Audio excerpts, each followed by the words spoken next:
you're saying? Showing us.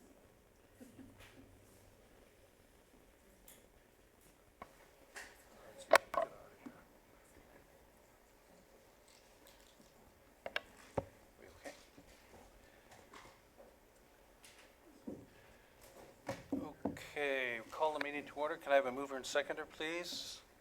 Deputy Mayor Coughlin, Councillor Chapman, that the special meeting of the Council of the Township of Springwater 2020 budget of November 25th, 2019 come to order at 6 p.m. All those in favor? Carried. Are there any pecuniary interests that we need to bring forward tonight? No? Good. Okay, the fun begins. So we have presentation by service partners, and we start out with Severn Sound Environmental Association. Welcome, Julie Cayley. Thank you, Your Worship, Deputy Mayor, members of council, staff, members of the vast audience.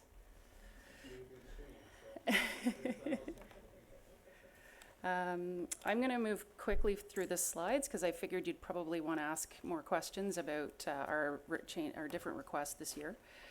So as you know, you're a significant part, the headwaters of the Severn Sound watershed. Do have a map I'm going to show you that's got a bit more detail of where you fit within our watershed water flow. We've been your municipal services board since 2009. It's 8 municipalities currently, and a pretty unique structure in Ontario. So instead of each municipality that we have having a separate municipal services board doing environmental issues work, you gain the efficiency of sharing the resources through us. I want to thank Councillor Perry Ritchie, your current representative on our board, for your long-term support, so thank you. And we're also the Source Protection Authority for our watershed. Through the core funding, you have access to a variety of expertise and skills. So you can see some of those folks in your package and on the screen, and some of their different backgrounds. We currently have 6 full-time, 3 part-time contract, and 2 vacant positions we have on hold that we've been keeping vacant to manage the budget in the past. And staff are constantly tasked with finding external sources of funding for the work that they're doing as well. I'm going to actually skip by this slide. We can come back to it if you have questions about it after. So this is where you fit within the Severn Sound watershed, so the portion of Springwater Township that you can see the red line, the white, and the red arrows shows the flow towards Georgian Bay. So it also, and it's a tough slide, I know that, and I apologize. We can get you a larger scale map. But all of the dots and the squares and the legend there you can see are all different monitoring stations or different environmental monitoring stations that we're doing, and we can certainly get you more detail. I apologize, I didn't realize how difficult that was going to be to see those dots. And we obviously work within our watershed boundary and within the MOU between us, yourselves, and Nottawasaga Valley Conservation Authority. So I'll speak to what we do at some of those stations then now. So we're monitoring the health of lakes, streams, and groundwater within your municipality. So from stream and vertebrate monitoring, stream temperatures, working with Ministry of Environment and a partnership doing the Provincial Water Quality Monitoring Program as well as the groundwater monitoring program. And we look at chemistry, metals, temperatures, those sorts of things in the streams and in our groundwater. We also have a citizen science program, so we use folks to do ice spotting and nuisance algae bloom spotting, mostly on Orr Lake and some in our rivers as well in the Wye River. Climate monitoring, looking at long-term change in climate and climate indicators using some different monitoring stations we have. We do have a new groundwater monitoring station that we've just started to look at, so we don't have results yet, but it's on the 10th. And like I mentioned, no results yet, but hopefully we'll have those soon. In terms of source protection, we understand that you don't use us for your risk management services, but we are the Source Protection Authority for our watershed. So what that means is, particularly in your municipality, working closely with the Nottawasaga Valley Conservation Authority as well, making sure that under the Clean Water Act, we're supporting you and meeting your obligations under the Act, assisting with annual reporting requirements to the province, handling municipal and public inquiries around municipal drinking water, source water protection. We also have a number of stewardship programs The ones I want to highlight, the tree planting program in 2019, we had a site on the old Second where we put, I believe, about 670, almost 700 seedlings. And that program, we provide the trees, the volunteers, and all the coordination of those folks at no cost. And the landowners, we're usually just looking for sites for landowners. We have a tree distribution program, also no cost to the municipality, and that's where we provide low-cost seedlings to folks who want to order them. And I believe last year there was over 500 seedlings ordered from Springwater. We also have the invasive species program. So that's been a pilot project for the last couple of years. You know, we've come to you with a separate budget line item for that as a pilot. That's been quite successful in the municipalities that have been involved to date. So that's been rolled into the core at the direction of our board. So that really partly because, as we all know, invasive species don't respect municipal borders very well. So we want to be able to provide those services throughout the entire watershed. And that includes what we've been doing with other municipalities, the detection and identification of invasives. So that could be anything from dog strangling vine, Miscanthus phragmites, giant hogweed, gypsy moth, those sorts of things. And then working on implementing removal with municipalities, as well as leading a watershed-based invasive species working group with municipal staff and elected officials, assisting private landowners with identification and management guidance, technical assistance to municipal staff, as well as education and outreach. So we plan to keep doing those programs moving forward, and you can see the list here as well. And what I just want to really emphasize and point out, because I've spoken to some of them, and they're all fairly self-explanatory, and you're familiar with them. The invasive species program would be new to you and is rolled into the core, so you won't see that as a separate line. It now is in the core request. Year one of the 2 years that we do monitoring on our lake. So those are done on a 5-year cycle, and we're up again to do the monitoring. So that'll be starting again in this coming summer. I shouldn't say summer, ice-free. As well as the newer program, which you can see here on the bottom. So Sustainable Severn Sound, our partner municipalities have asked us over the last couple of years to deal with the confusion between Sustainable Severn Sound and Severn Sound Environmental Association. Sustainable Severn Sound has been doing mostly the Partners in Climate Protection program. Our board directed us to start looking at merging the two organizations, so we've started that process. And that will involve looking at climate action planning throughout the watershed. So bringing that what they have as a program on board, and then adding components like the low impact development workshops, more the adaptation piece, flood and hazard management as well. So the request, as you can see on the board, really again, really the emphasis for us this year has been we were directed by our board to reduce the risk over both the short and long term to ourselves as an organization, as well as our partner municipalities. That would be folks like yourselves. And just a couple things from the last slide, you could see the sums. So there's still the same piece on the left with a bit of an explanation on the big picture pieces on the right that have led to the difference in our budget. What I do want to point out, if you look on the left with the numbers, the core ask is $75,820. And that includes the invasive species program, as well as the provincial source water protection Clean Water Act obligations. So that particular ask, we were under the understanding and coming into this year from the province that was going to be something they were no longer funding. The good news is it sounds right now we're in negotiations with Lake Simcoe and Ottawasaga and ourselves and the provincial government. It looks like that is no longer getting downloaded. The province is going to pick that up for another year, so we'll be able to pull that out of that ask in our final piece coming to you. I just need to get the final yes for sure that the province is doing that, but it's a pretty, I'm feeling like today it's about 90% for sure. So that'll be about 6,700 less out of that. We did have one municipality suggest we leave it in as a potential risk for next year, and we've decided that wouldn't be the right thing to do. If the province is going to pay for it this year, we'll remove it back out of there. And the invasive species piece, just so you know, out of the 75 is around 5,000. The year one of the Orr Lake survey you can see, and Sustainable Severn Sound piece. So Orr Lake and Sustainable Severn Sound are once again coming to you as special project line items, so not part of the core request. And so really the pieces of the core, I think that are most important in my mind to why our budget looks so different is the board directed us to develop reserves. We have no reserves currently, none, zero. So if we have anything out of the ordinary happen, we have to come back to you to look for how to get us out of those situations.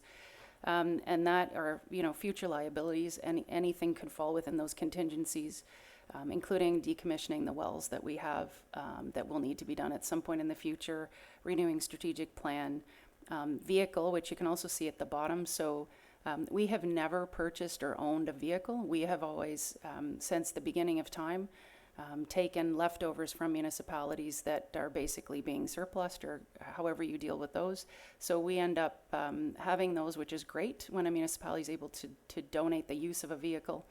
Unfortunately, we're down to one, and we're spending probably the same as most people spend on payments to try to keep it running. So the board suggested we certainly need to think about having our own reliable vehicle, and mileage will start to get significant when we have 2 field crews going in most of the season.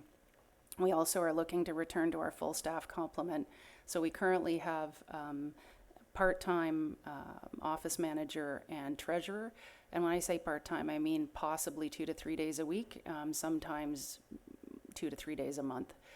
And that we've certainly got to a point where we need more than that in the office because it's taking away from the other implementation staff time trying to manage all of those other pieces.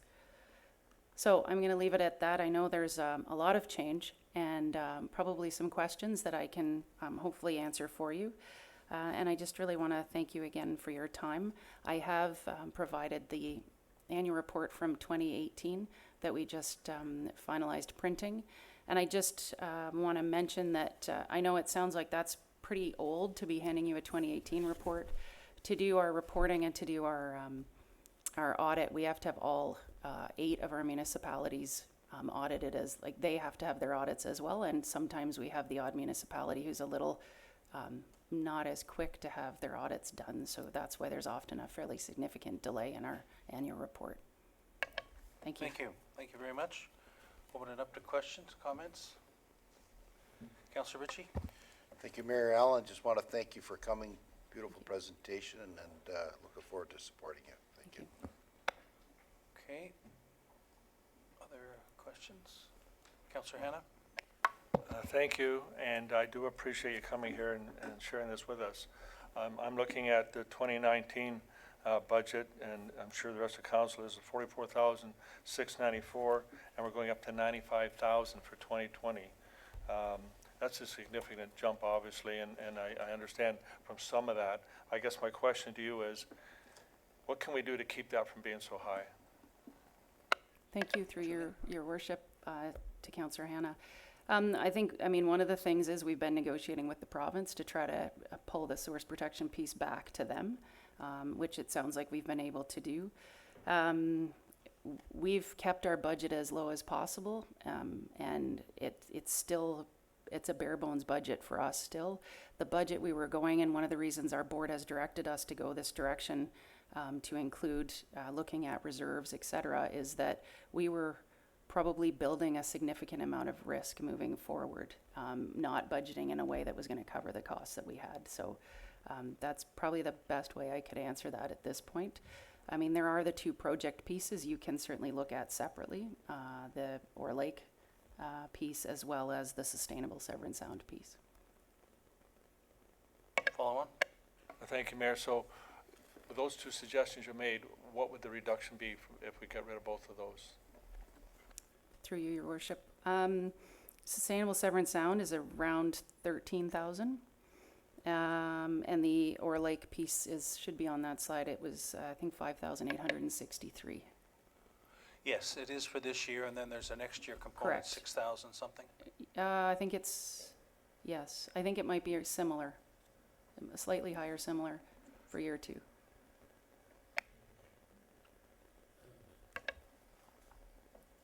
Deputy Mayor Coughlin. Thank you, Marilyn, and through you, I have a few questions. The first would be, when we look back to our first year on council, the first budget I had at home listed us as 8.7% of your overall budget, and we're down to 5.93%, but we're experiencing an increase. So what I'm assuming is then that the properties in the watershed and other municipalities have grown, and therefore our percentage is less. So I guess my question is, how is it now that if we're gone from 8% of your total budget down to less than 5, or just over 5%, and we're paying another 65% increase over last year, is my question. Julie? Through your worship, and to Deputy Mayor Coughlin, I'm sorry, I can't completely answer that. I didn't think we had gone down in percentages. I know when Aurelia left the partnership, everybody's percentages jigged a bit. And now everybody's been stable for the past couple of years with, Aurelia's been gone now for 2 years, I believe. So that, I mean, those percentages, we haven't changed, the assessment values. We went to update those, and we had one municipality out of the 8 that refused to give us those numbers. So we stayed with the ones we have. So those are still, I believe, 10-year-old assessment numbers we're using for our municipalities. We certainly are looking to update those. Our guess is percentage-wise, it's not going to make that much of a difference, but. Follow on? Yes, thank you. And then with the Ore Lake survey, so are all lakes or watersheds that are specific within the borders of municipalities held separate from your base budget?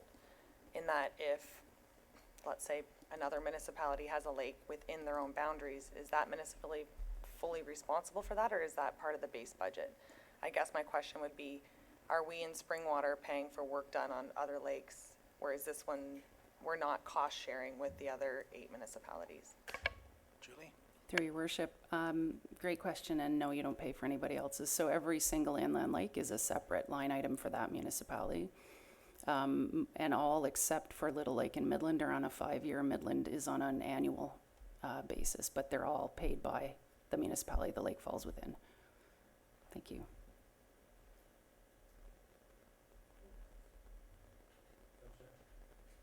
Councillor Hannah? Thank you. Sorry, one last question. Your cost of living or salary increases, was that the index 2.2, which is normal, or was it higher? I'm sorry, I didn't see it in your report. Julie? Through your worship, to Councillor Hannah, I believe it is done at the rate. We were not higher. So we, the way we've normally done it is we budget for cost of living. And then when we go to our board, we survey our 8 municipalities and see what all 8 have done, take an average of that, and go to the board. And the board can still say yay or nay to us at that point. Thank you. Deputy Mayor Coughlin? How did you know I had more questions? That's fine. So then the other one would be the Partners in Climate Change program that's being offered through the Severn Sound. How is that different, or what more does that offer our residents than the initiatives by the province or other CAs throughout Ontario? Julie? Through your worship. So the Partners in Climate Protection Program Sustainable Severn Sound has been working one-on-one with the municipalities that have been part of that program to this date, doing GHG inventories and then helping with action plans on reduction, and helping with looking for cost share for implementation of those, and that's specific to the municipal operations, so whether that's fleet, changes to fleet, lights, whatever. And I don't know if you have something like that through the province that they're currently doing for you. So this has been done through, to this point, through a grant through FCM that they've been doing with each municipality. If we're budget approved from our 8, we plan to expand this so that it's more of a climate action plan. So not just the mitigation piece, but also looking at adaptation. So if you have flooding issues in the municipality, other climate potential issues, that we would then also be looking at those, whether it's low impact development solutions, changes to monitoring depending on where you might want to see some changes, those sorts of things. So we were hoping it would then look at an expanded type program, but honestly, it's other than the GHG reduction piece, the Partners in Climate Protection, the rest of the program right now is open for development once we know what kind of budget we're going to have, if we're going to be able to hire a staff person to move it forward. I'll one in here.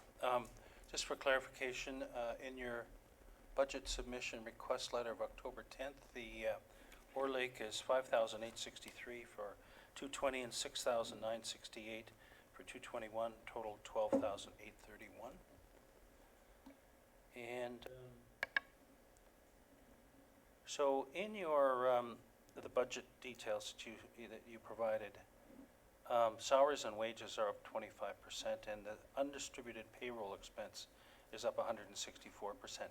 And you say that that's as a result of return to full staff complement, additional 1 full-time and 2 seasonal contract. Why did you decide to do that all in 1 year? Thank you, Your Worship.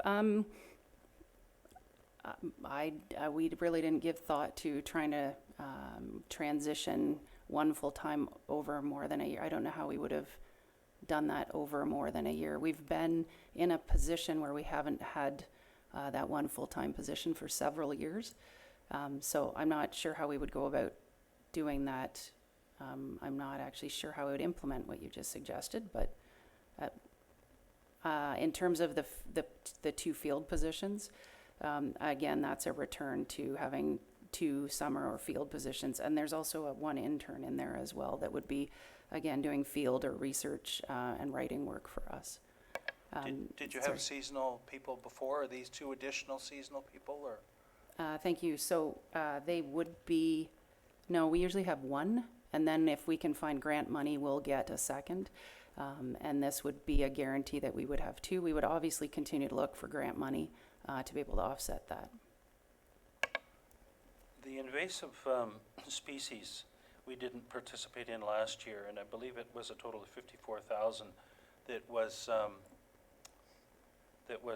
spent in 2019 and is now budgeted to be 61,297. Can you just and it's included now in the 75,820.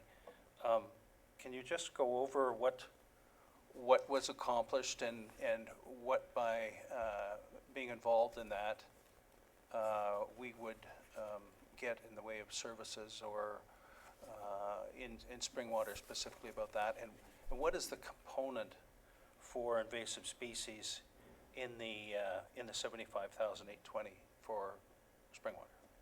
Thank you, Your Worship. So the invasive species piece, so last year the ask would have been 7,500.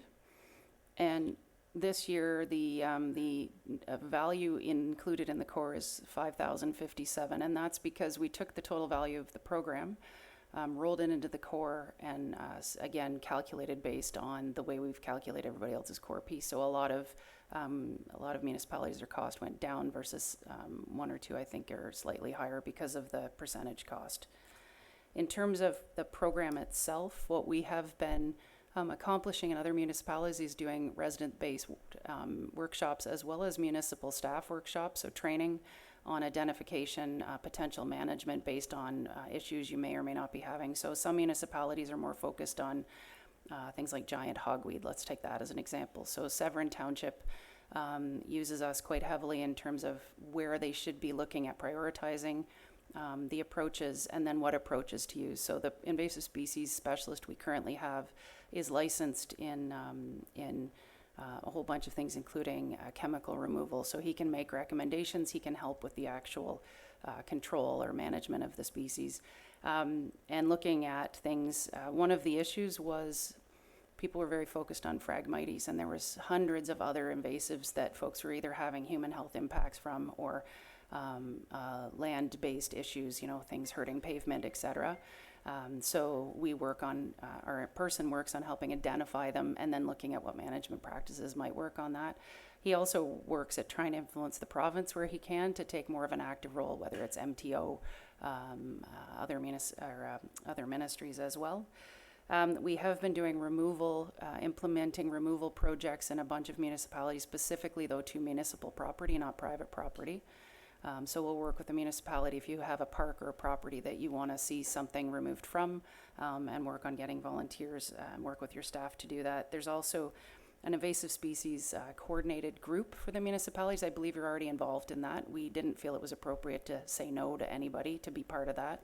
And that's looking at what are the big issues, what do people see coming up, where do folks want to have work, and where can they share what they've been doing, so that we're not sort of duplicating things that aren't working in some municipalities and vice versa.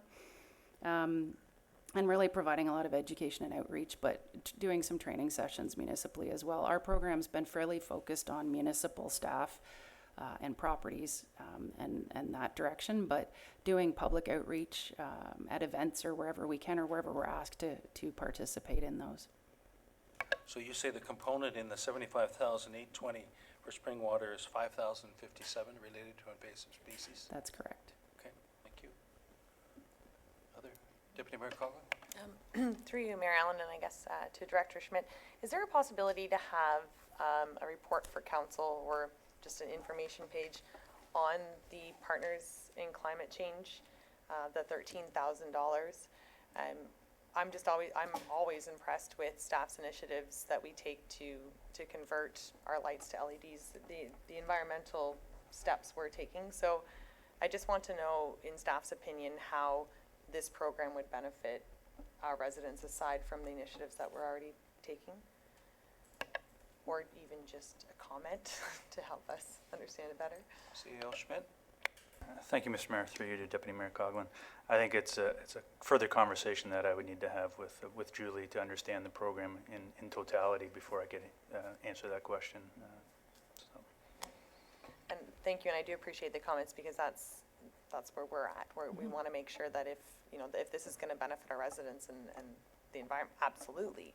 But if it's something we're already doing here and becomes another duplication, I mean, that leads me into the next discussion. Earlier this evening, you had mentioned the memorandum of understanding between yourself and the NVCA. And again, between yourself and the service partners later this evening, there's, to me, anyway, in myself, I'm still not comfortable with what we've identified here in Springwater as how we, or what we expect our residents to pay for one time, let alone twice. We did have the same questions my first term of council report back in 2015, asking for it to be better outlined, and we, to my knowledge, still don't have that. We have what I believe was called a partnership agreement that was outlined with still no cost savings. So it outlined where the duplication was, but didn't show where the cost savings was going to be to our residents, understanding that NVCA does 100% of our municipality and SSEA does about 14%. So we're paying for 114%. And I just want to know if that has changed with these new assessments, or if we are still moving forward, or how the two environmental service providers are working together to ensure that our residents are getting what they pay for one time. Julie? Through your worship, I'm hoping I got your question right. So through that MOU, or I assume it's called an MOU or a partnership agreement or whatever it is with the township, that clearly lays out where we both do and don't work. And so we adhere to that so that we're not overlapping, and vice versa. There's also a requirement in there for us to both share data back and forth, which we do. And so that, the CA provides us data as well. So I don't see overlap in that sense. In terms of reporting, I don't recall a reporting requirement around the cost savings piece. So if I've missed that, please let us know, and we'll certainly work with our partner NVCA to look into that as well. I don't see a duplication. We don't do the permitting that they do, so we don't exist under a piece of legislation in the same capacity. I'm not sure if I'm answering your question. Follow on? Thank you. So the question began in 2015 and has been since snowballing to the point where most recently, as I'm sure you're aware and NBC is aware, our council did pass a resolution of very specific questions to be outlined during this budget process coming forward. So when I'm looking at the packages provided tonight, those answers to me still are not clear. So again, from what I understand, the NVCA in their allocation, so of their cost sharing, so we're identified at a percentage of the NVCA's map and then they charge us based on doing 100% of spring water. Then the SSEA comes in and does 14% of spring water, but there's not a 14% reduction through the NVCA, being that if you're doing that work, why am I still paying the NVCA for that work? So if I was to enact today the 2-year exit clause, if we removed the SSEA, the NVCA, we're still paying them to do 100%. So I just need to be very clear in myself when we make decisions for a budget that I personally need to fully understand how I'm spending our taxpayers' money. So without a reduction in levy on either end, to me, it's the work the SSEA does is extremely valued by our residents. I only hear great things about the work that your organization does with our agricultural and communities and residents. So I'm not suggesting that it's not valued. I just need to see the numbers attached to that value. So that's where I'm sitting here still, five budgets later, without the answers. So that's just where I'm at right now. Just to add to that before you respond, I believe Oro-Medonte has an agreement to factor in a cost with respect to that commonality, shall we call it, that results in about a $37,000 rebate to them per year. It's that sort of thing that Deputy Mayor Coghlan is asking about. Such an agreement doesn't exist with us, and yet I think the situation is anomalous. So that's what we're trying to That's what I was trying to say. get the answers. Yes. Through your worship. So that would be something that I would expect the municipality and the two organizations would need to negotiate a change to, the MOU or the agreements. I'm not as familiar with your agreement specifically to what NVCA is or is not providing within what they're being paid to do. Having said that, everything that we've shown you here, I would expect they're not doing in our portion of the watershed. So I would expect that would be something that would be included then. If you were going to leave one organization, you would want the other organization to tell you what those costs would be to do that same work. Deputy Mayor? And thank you. To my understanding, what I'm understanding is we're already paying for that. In that our conservation authority, prior to our agreement with Severn Sound, was taking care of 100% of spring water. No. That's perfect. These are the answers I'm looking for. Go. Julie? Through your worship, I think you would be better to address the Conservation Authority in the year that they started to work within the entire municipality, not just the watershed boundary. And that's been more recent. So Severn Sound has been working in the Severn Sound portion of the watershed since the early 1990s.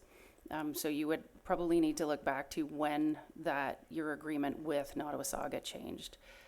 So there was the Severn Sound piece through delisting, then the association formed in 2009 was the signing of the agreement. And I would expect you'd need to look at when you then also, as a municipality, had the border changed for the Conservation Authority to do your entire municipality. Okay. Yes, Councillor Hannah. Thank you, Mayor. Just one more question, if I could, please. My recollection was that Simcoe County was involved in a invasive species program at one time. Are they still, or am I wrong in my recollection? Julie? Through your worship, to Councillor Hannah, they are definitely involved in managing invasive species on county land. We coordinate very closely with them. For example, the gypsy moths seem to have decided this was a year they really wanted to get themselves going again in their cycle. And we've been dealing with some issues around and didn't want to be communicating anything differently than the county would possibly be endorsing to do. So we work with them on those bigger picture issues that may also impact their property. But our understanding from working with them is they don't work outside of their county properties on their and management and control. You're welcome. Councillor Moore? Thank you, Mayor Allen. Just a quick question about the invasive species. I know it's a small piece of the overall pie, but last year, one of our residents in my ward called about giant hogweed. They wanted to know if for sure it was giant hogweed. And so I contacted Director Coleman, I think it was initially. However, they went out and looked, the township staff went out and looked and identified it, said yes, it definitely was giant hogweed, and then proceeded to spray and got rid of it. So I guess my question is, if you are training our staff, then good job, because they were able to do that. And secondly, but is that something we need to do every year? Because once it's identified, it's identified. And then how many hours exactly are you spending training our staff per year? Thanks. Julie? Through your worship, thank you, that's a great question. So you have not been a member of the program to this point. You have not approved the project heading to this point. So I would love to take credit for your great trained staff, but your great trained staff appear to be trained very well, and obviously did a great job in that situation. And we often are involved in when staff, are overwhelmed by the number of questions they're getting or the different kinds of species. We have someone who can provide that identification capacity, can help make recommendations then on, do you spray, do you do manual removal, what's the best way to go, what's the danger of that particular species. And then can provide that training on an annual basis, because we keep finding new species, or we know we're having new species introduced.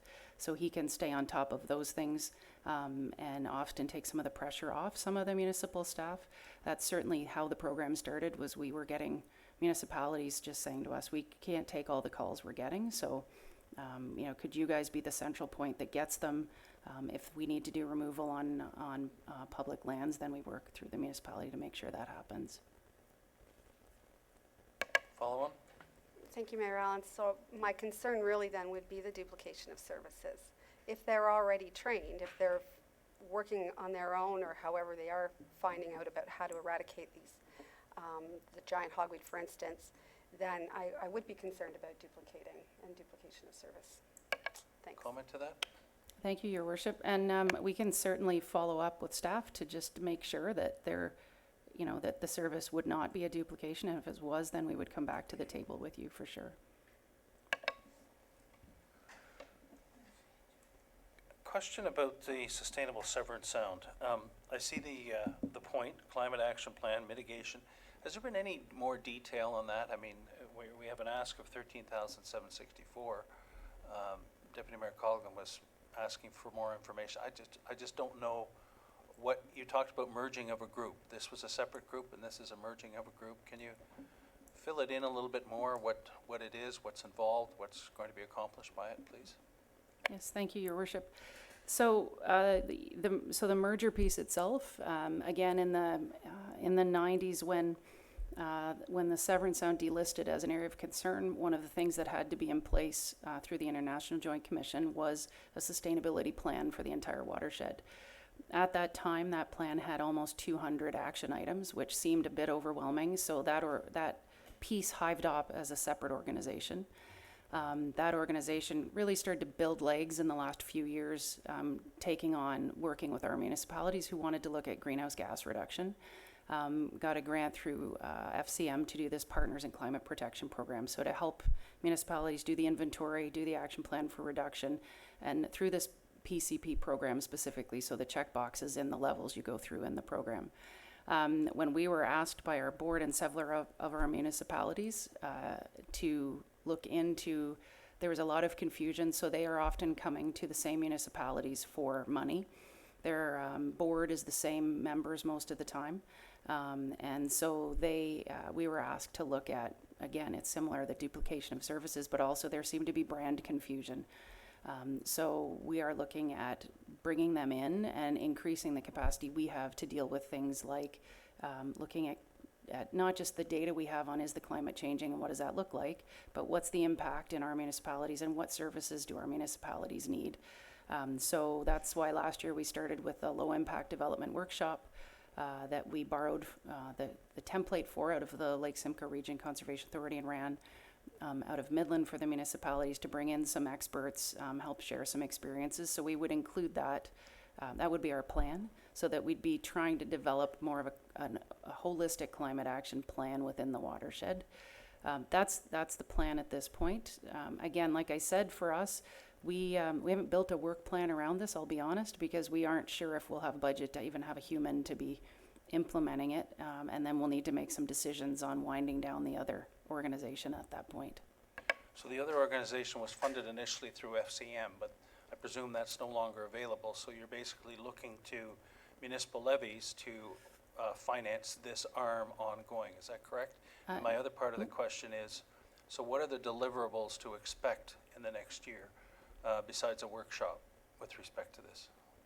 Thank you, Your Worship. So funding actually, other than through Springwater, so, and I apologize, I should have said that to start with. So this would be a first time, I don't believe they've come to you for the last few years. And so they are paid through other municipalities as a core piece for them. So that's their core budget has been an ask of, I think it was around 10, almost 11,000 from each municipality every year to make that program go, as well as the county, I believe, was also involved for some time. The FCM funding moved that organization from being basically running some workshops and doing education and outreach around all things sustainability oriented to finding money through FCM to do this focused GHG reduction and then helping do grant applications and that sort of thing on the municipalities. In terms of the checkoff deliverables for this year, we're still at the drawing board in terms of looking at exactly what that would look like for most of the existing member municipalities. That would be finishing the checklist on the PCP program that they've been involved with doing, and then checking off things like, so do they want to be doing more implementation of low impact development, and how do we help facilitate that for them? So rather than having Penetang, let's say, just to go on their own, do they want to make some changes to their policy documents and their engineering documents to incorporate low impact development? How can we facilitate that for them? So that would be one of the things we would be looking at as we move forward into that work planning.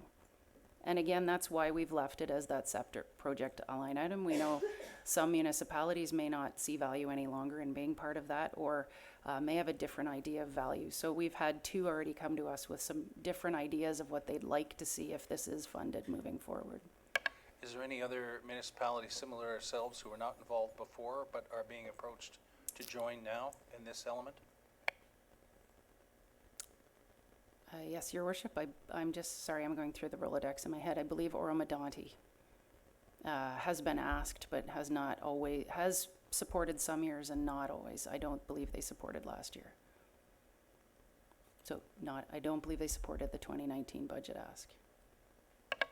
So, and you say there's not a business plan or you're waiting to see how much support you'll get before you're going to finalize a business plan?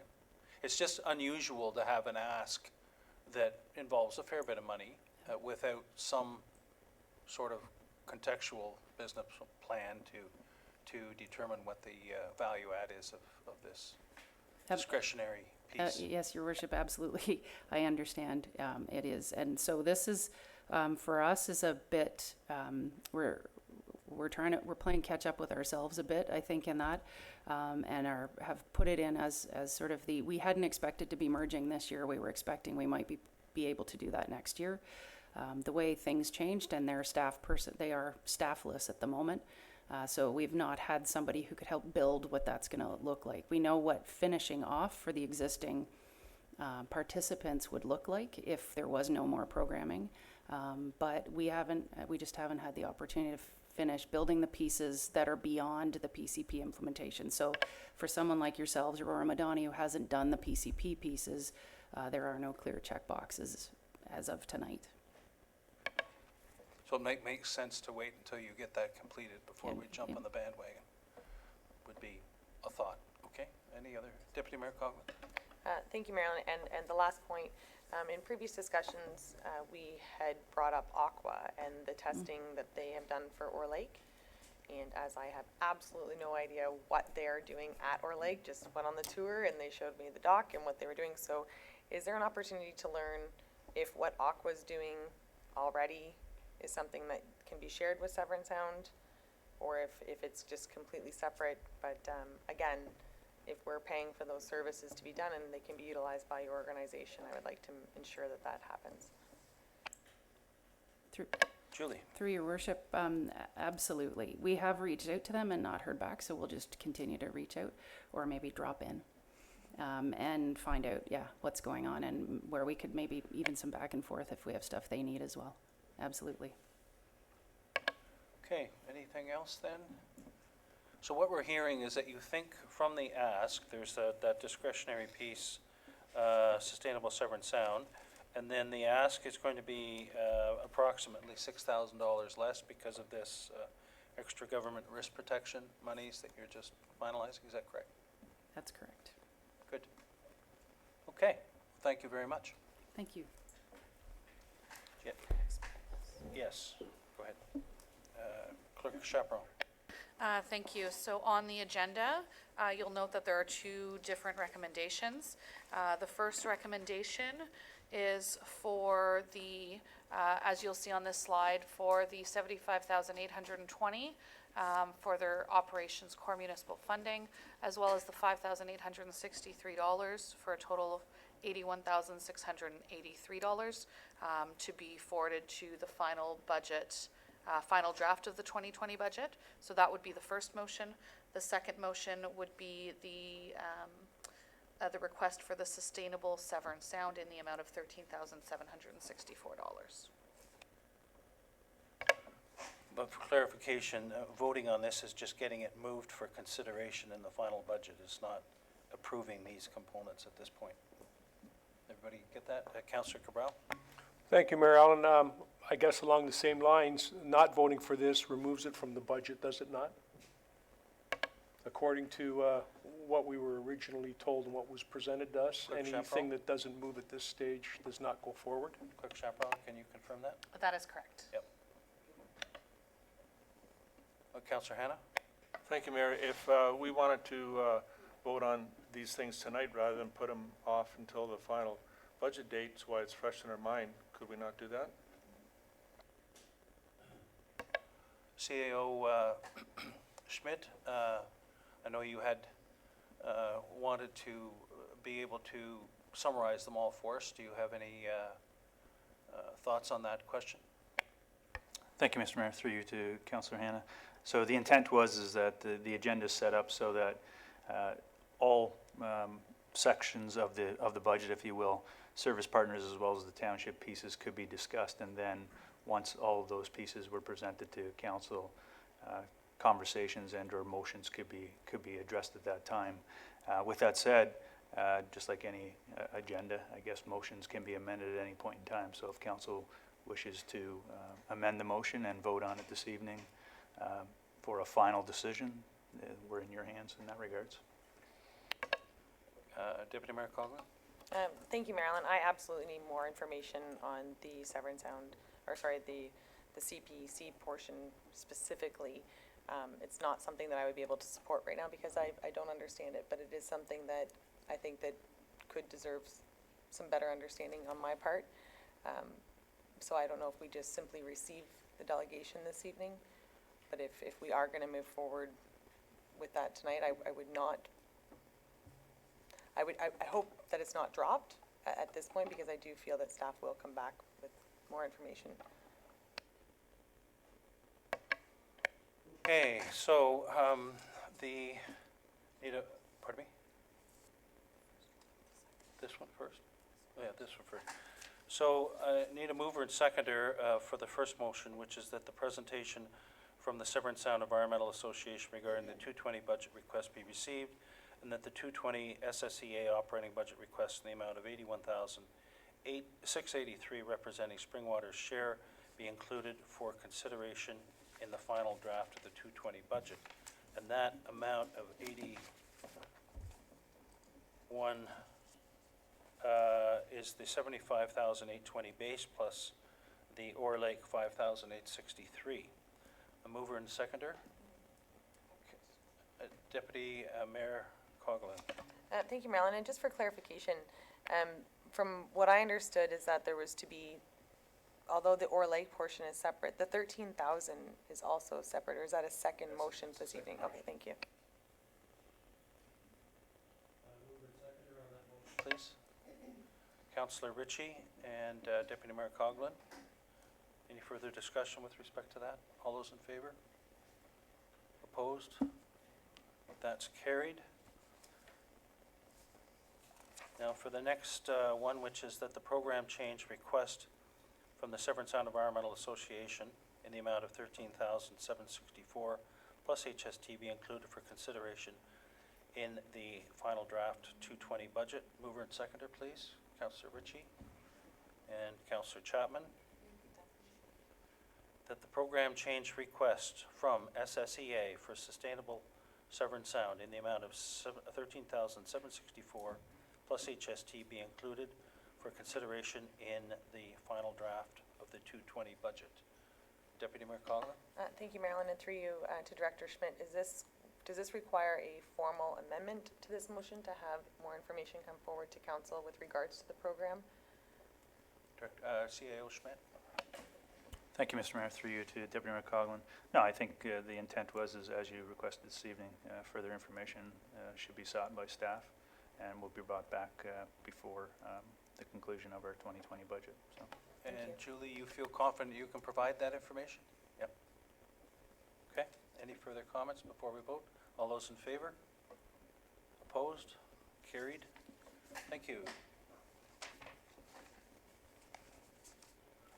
Okay, next we have 5.2, which is the Ottawa-Saga Valley Conservation Authority, and we have with us tonight Cheryl Flanagan and Byron Wesson. Doug Hevner is dealing with a family matter, so thank you, Byron, for subbing in for Doug, and welcome both.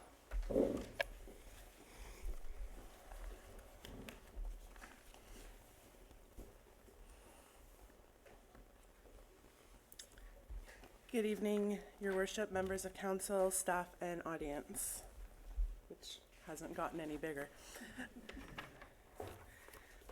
So thank you for having me. I had to step in at the last minute, as Mayor Allen said. Doug Hevner had to travel to Western Ontario to be with his family with a personal matter. So hopefully you can understand me as I make my way through this. The NVCA was created in 1960 under the Conservation Authorities Act, and it deals with three fundamental principles, which is watershed jurisdiction, local decision-making, and funding partnerships. And I do hope through this presentation I'll be able to answer your question that you had for Julie earlier. So with the Conservation Authorities Act, this is what mandates us and tells us what we are to do. You can see section 21.1 is listed there for you. There's also section 20.1 where it states the objects of an authority are to provide, in the area over which it has jurisdiction, programs and services designed to further conservation, restoration, development, and management of natural resources. So those are the two big sections that speak to what we can do. The Conservation Authorities Act does not suggest the sole purpose of conservation authorities is flood and erosion control, nor would most of our municipalities. This perspective demonstrates a lack of understanding for the complexities of integrated watershed management. Water management is not just flood and erosion control.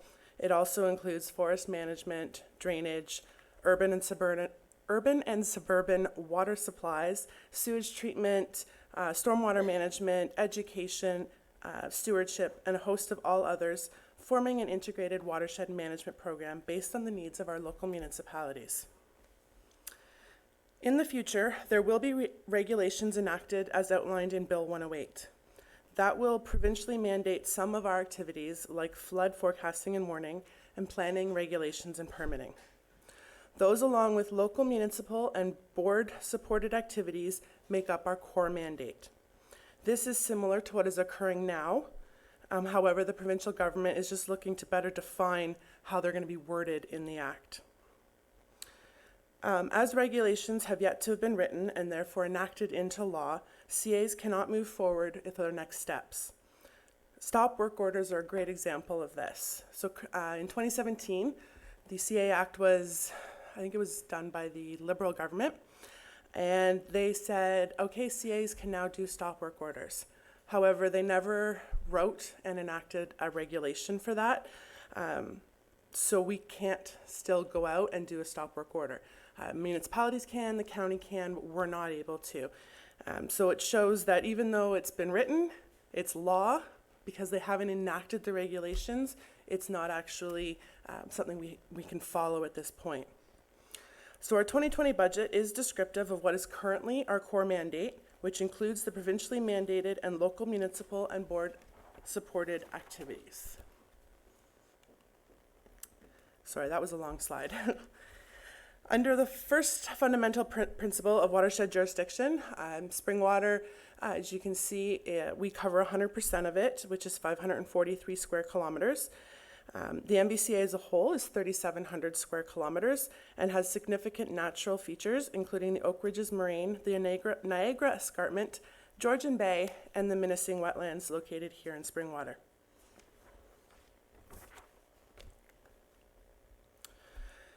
The second fundamental principle is local decision making. So we have an 18-member board. At our last board meeting, we took this picture. 15 of our 18 were there, and Mayor Allen's right there on the top right, in case you were looking. Decisions are made at our board through administrative regulations, which we follow similar to bylaws, and it's a one person equals one vote. Except we're at budget, it's done by the weighted CVA apportionment percentage that's given to us by the Ministry of Natural Resources and Forestry. The third fundamental principle is around funding partnerships. This slide just shows you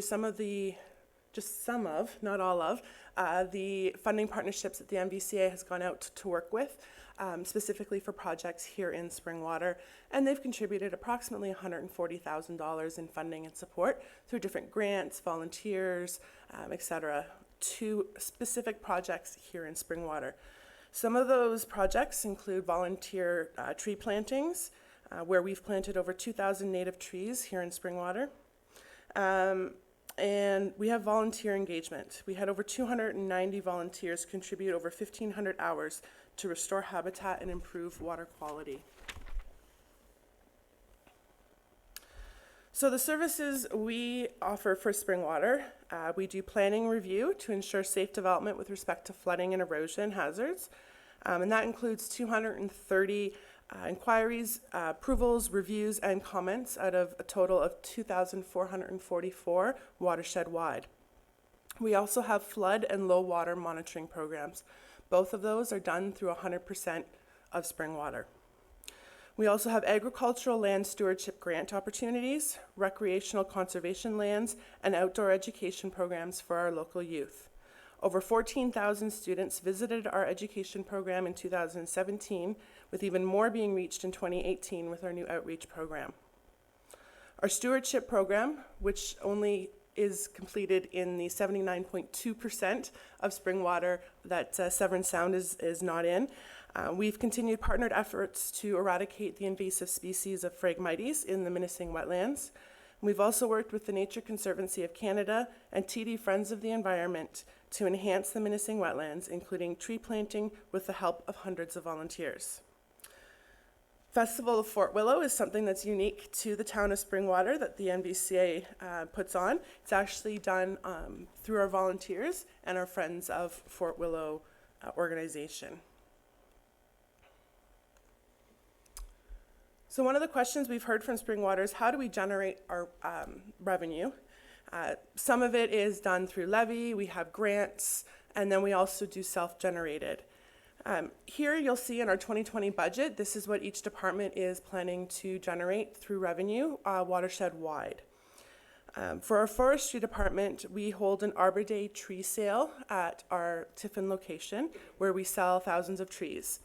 The Elmvale Scouts have done this since 2016 here in Springwater, and they've sold about 2,000 trees. And then we also have, in 2018, we had a landowner contribute to tree planting. We didn't have any in 2019, but we are looking for 2020 sites.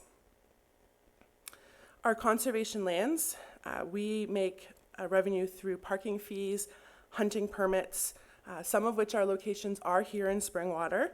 Minising Wetlands, for example, is one of them. But we have no way of tracking where these visitors come from, so we can't say who's Springwater resident, who's somebody from the city coming up to visit.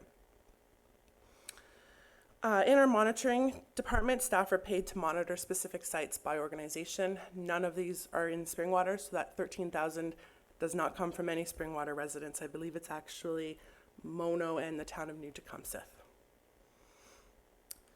In our education department, we have Camp Tiffin Summer Camp. We have school programming, including both in-school and outreach, public programming, community outreach. We had 911 children attend our education programs from Springwater in 2018 through school visits. We don't, however, track through our Camp Tiffin and public programming who from what municipality comes. The other thing that we also have set up this year, if there is a strike, we're setting up a strike camp. So the kids can have some form of daycare through the day whilst instead of going to school, so that parents don't have to worry about additional daycare.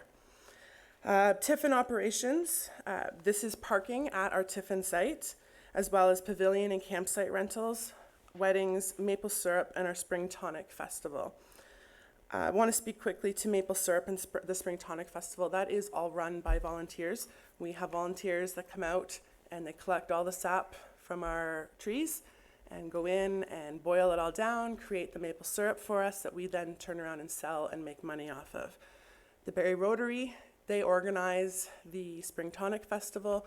They have the volunteers that come out, do all the hard work, and then say, thank you very much, here's 50% of the revenue that we earned that year. So it's all run by volunteers, and it's money that we're able to then turn into work being done on our conservation lands. We have some land leases where we lease some of our land to agricultural, also to some not-for-profit groups, and back to municipalities. And I'm not mistaken, we have one in Springwater, right, that we lease back to them? Edenvale, yes. And then in planning, I have the next slide has the breakdown specific to Springwater residents. So in 2018, out of the 230 previously mentioned for general inquiries, approvals, reviews, and comments, 116 of those turned into full applications, which meant at that point we collected our permit fee, and that total revenue ended up being $34,250 for a variety of different applications.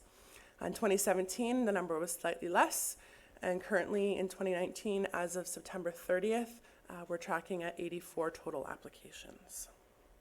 I know that's something that Councillor Ritchie always asks us every year, so I made sure it was in our PowerPoint this time for you. And thank you for bringing that. That's something that all of council should be aware of. I've been asking for a while. Thank you for bringing that. You're welcome.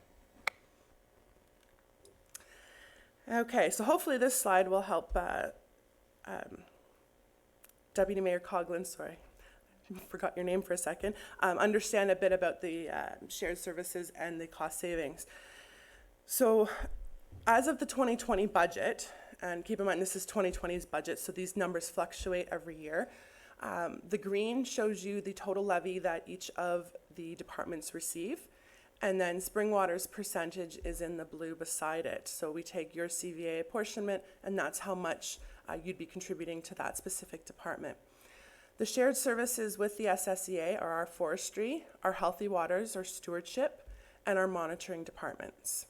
If you add the three of those up for Springwater's percentage, that adds up to just about $35,000.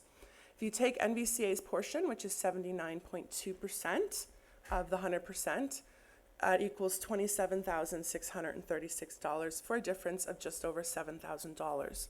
So in the past, when we created this number, I mean, I'm imagining every year it goes up slightly. I didn't go back and track it. But at the time, we were told by Springwater staff, and not yourself, because I don't believe you were here at the time, that number was insignificant, and so that's why there was never any mention of numbers in the MOU. SSEA services are not that different from the services that we provide our 18 municipalities, with the exception of the natural hazards, which we do as we're mandated by the Conservation Authorities Act. That includes here in Springwater, with the exception of the SSEA jurisdiction. Menacing wetlands and the projects and work that go into that area is a prime example of the great work provided by our staff with monitoring and stewardship. So now just to go into the 2020 draft budget, staff are requesting a $66,000 operational municipal levy increase across all of our watershed municipalities. Our board guideline was set at 3% or $75,000, and staff have managed to come in approximately $9,000 less than that. That will bring our total municipal levy contribution to about 2.5 million and our total budget of just over 5 million. Some of the budget pressures that we're having, I'm sure you remember having us come every year and talk about the $188,490 that we've received from the Ministry of Natural Resources and Forestry since the 90s. That number hasn't changed. Well, 2019 it changed. They dropped their funding by almost 50% to conservation authorities. That meant a reduction of $91,000 to the NVCA as a whole. We also had some increases in wages due in part to some increases in our benefit plan, the increases in the CPP, WSIB, and then the cost of living and step increases. And just to answer what I'm sure Councillor Hanna will ask in the future, where do we get our CPP or our cost of living increase? We get it from CPI. And we take the Ontario CPI from June to May and take the average of that, and that is what we use as our cost of living index. That's the board approved resolution for that. We also have the standard insurance premiums and property taxes as well as maintenance costs. So our approximate total of non-controllable costs was $245,000. So how are we addressing these pressures? Well, staff worked very hard to come up with a reasonable and responsible budget for our municipalities, understanding the pressures that you are under as well. We compared 3-year trends. We looked at all of our expenditures to see where savings could be had and looked at other efficiencies to save money. We increased our potential revenues wherever possible, and through that found a way to absorb, cut expenditures, and increase our revenues to cover almost 75% of the $245,000. The balance is the $66,000 that we are requesting from our member municipalities. And again, this levy increase was below the board-approved guidelines. So in Springwater, the portion of the proposed operating budget is $188,420. It's an increase of just over $6,000 from 2019. As a reminder, the levy is calculated through the current value assessment. So in Springwater, unfortunately, your current value assessment is growing slightly faster, not by much, but slightly faster than some of our other municipalities. So your apportionment percentage is slightly higher than the, I think, 2.68 that our budget is growing. I think you're at 3.5% increase. And then the impact to the individual residents. We always want to make sure that we're understanding how we're impacting our residents. So there's 2 ways to do that. The first one is through the current value assessment, which is where people pay their taxes from. The levy per $100,000 is dropped to $4.9 or $4.95. That is the lowest we've been since I've been here for 7 years. We did go as high as $5.32, but this year has dropped very substantially, and I credit that to some of the hard work that staff did in preparing this budget. The other way we do it is by the Springwater population. So if you look at your population, the increase is 17 cents per year per resident. I almost said per employee. And you can see that that brings it to $12.62 per resident.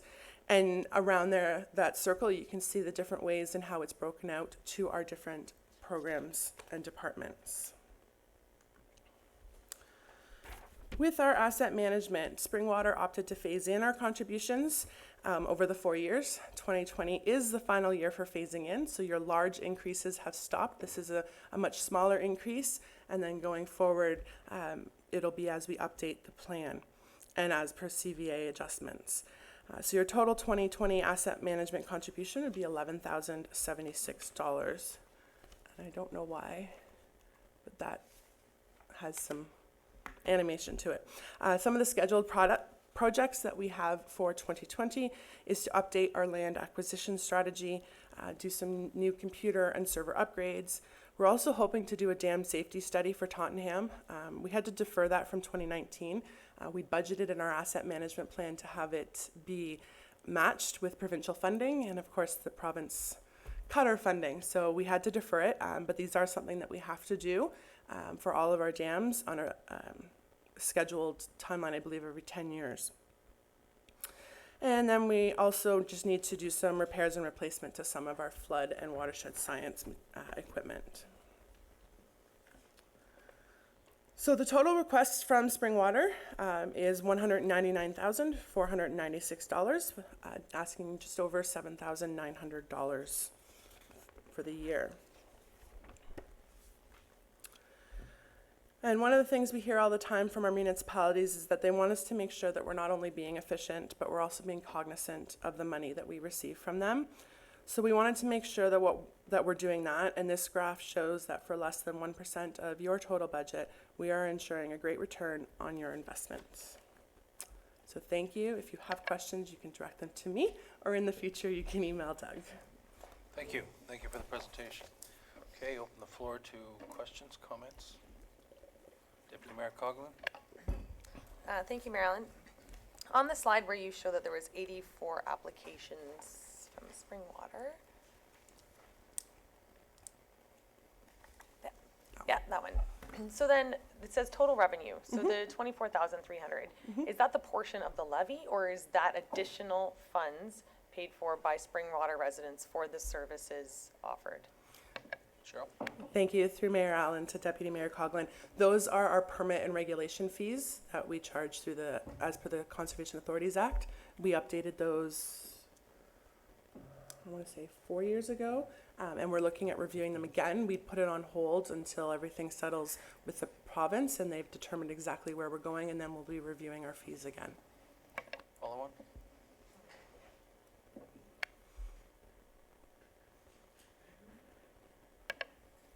Do you have another one? Oh, I can keep going. Oh, okay. Sorry, thank you. And then when you speak to the MOU that you have on, I believe it was the second or third slide. Keep going back, way back. There it is, next That one. one?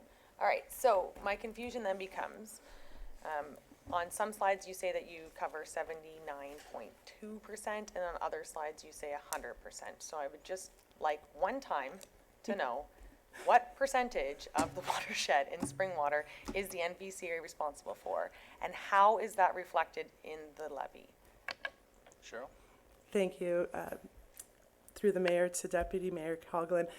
We cover, as per the province, our jurisdiction covers 100% of Springwater. What we agreed to do when the Severn Sound came into effect and we started an MOU with Springwater is we said, okay, we will not do the things that Severn Sound does in their 20.8%. We have 79.2, they're the balance. Yeah, I don't know if it changes slightly every so often, but that's the numbers we just got pulled.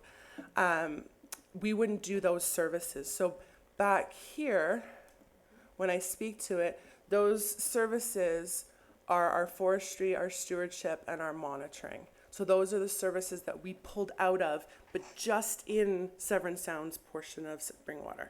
Follow on. Yes, thank you. So then, in previous years, there's always been a slide provided, and it outlines all of your service partners, all of your membering municipalities.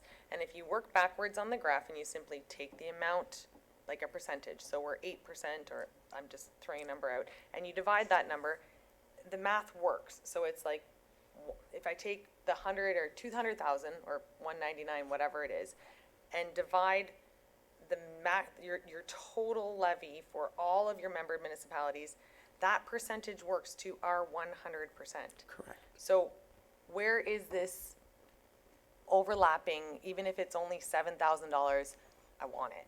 So I don't understand how or where that's being identified or how we're seeing that levy reduction paid back to Springwater after you've taken the 100% levy.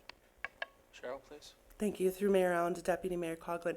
As I identified here, when the MOU was created, staff had determined that it was an insignificant amount and decided not to move forward.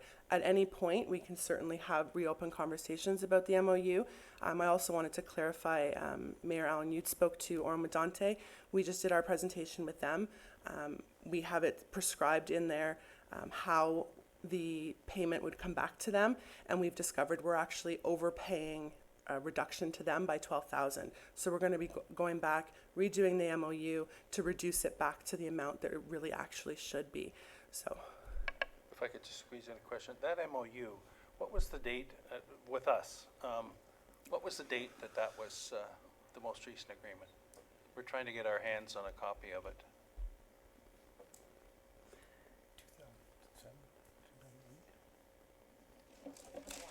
I'm hearing, sorry, Mayor Allen, I'm hearing different things. I think the original happened in 2008, 2009, and then I think Julie said it was updated in 2016.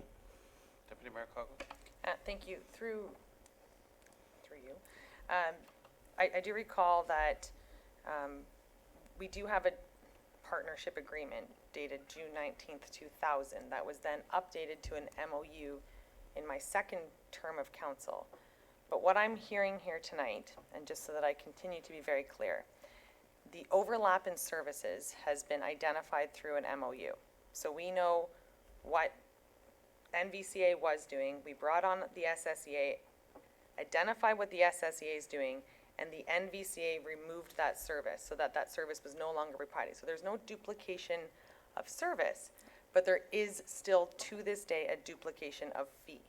In the amount of for 2020, sorry, through you, Mayor Allen, for 2020, yes, $7,258. Thank you. Councillor Cabral?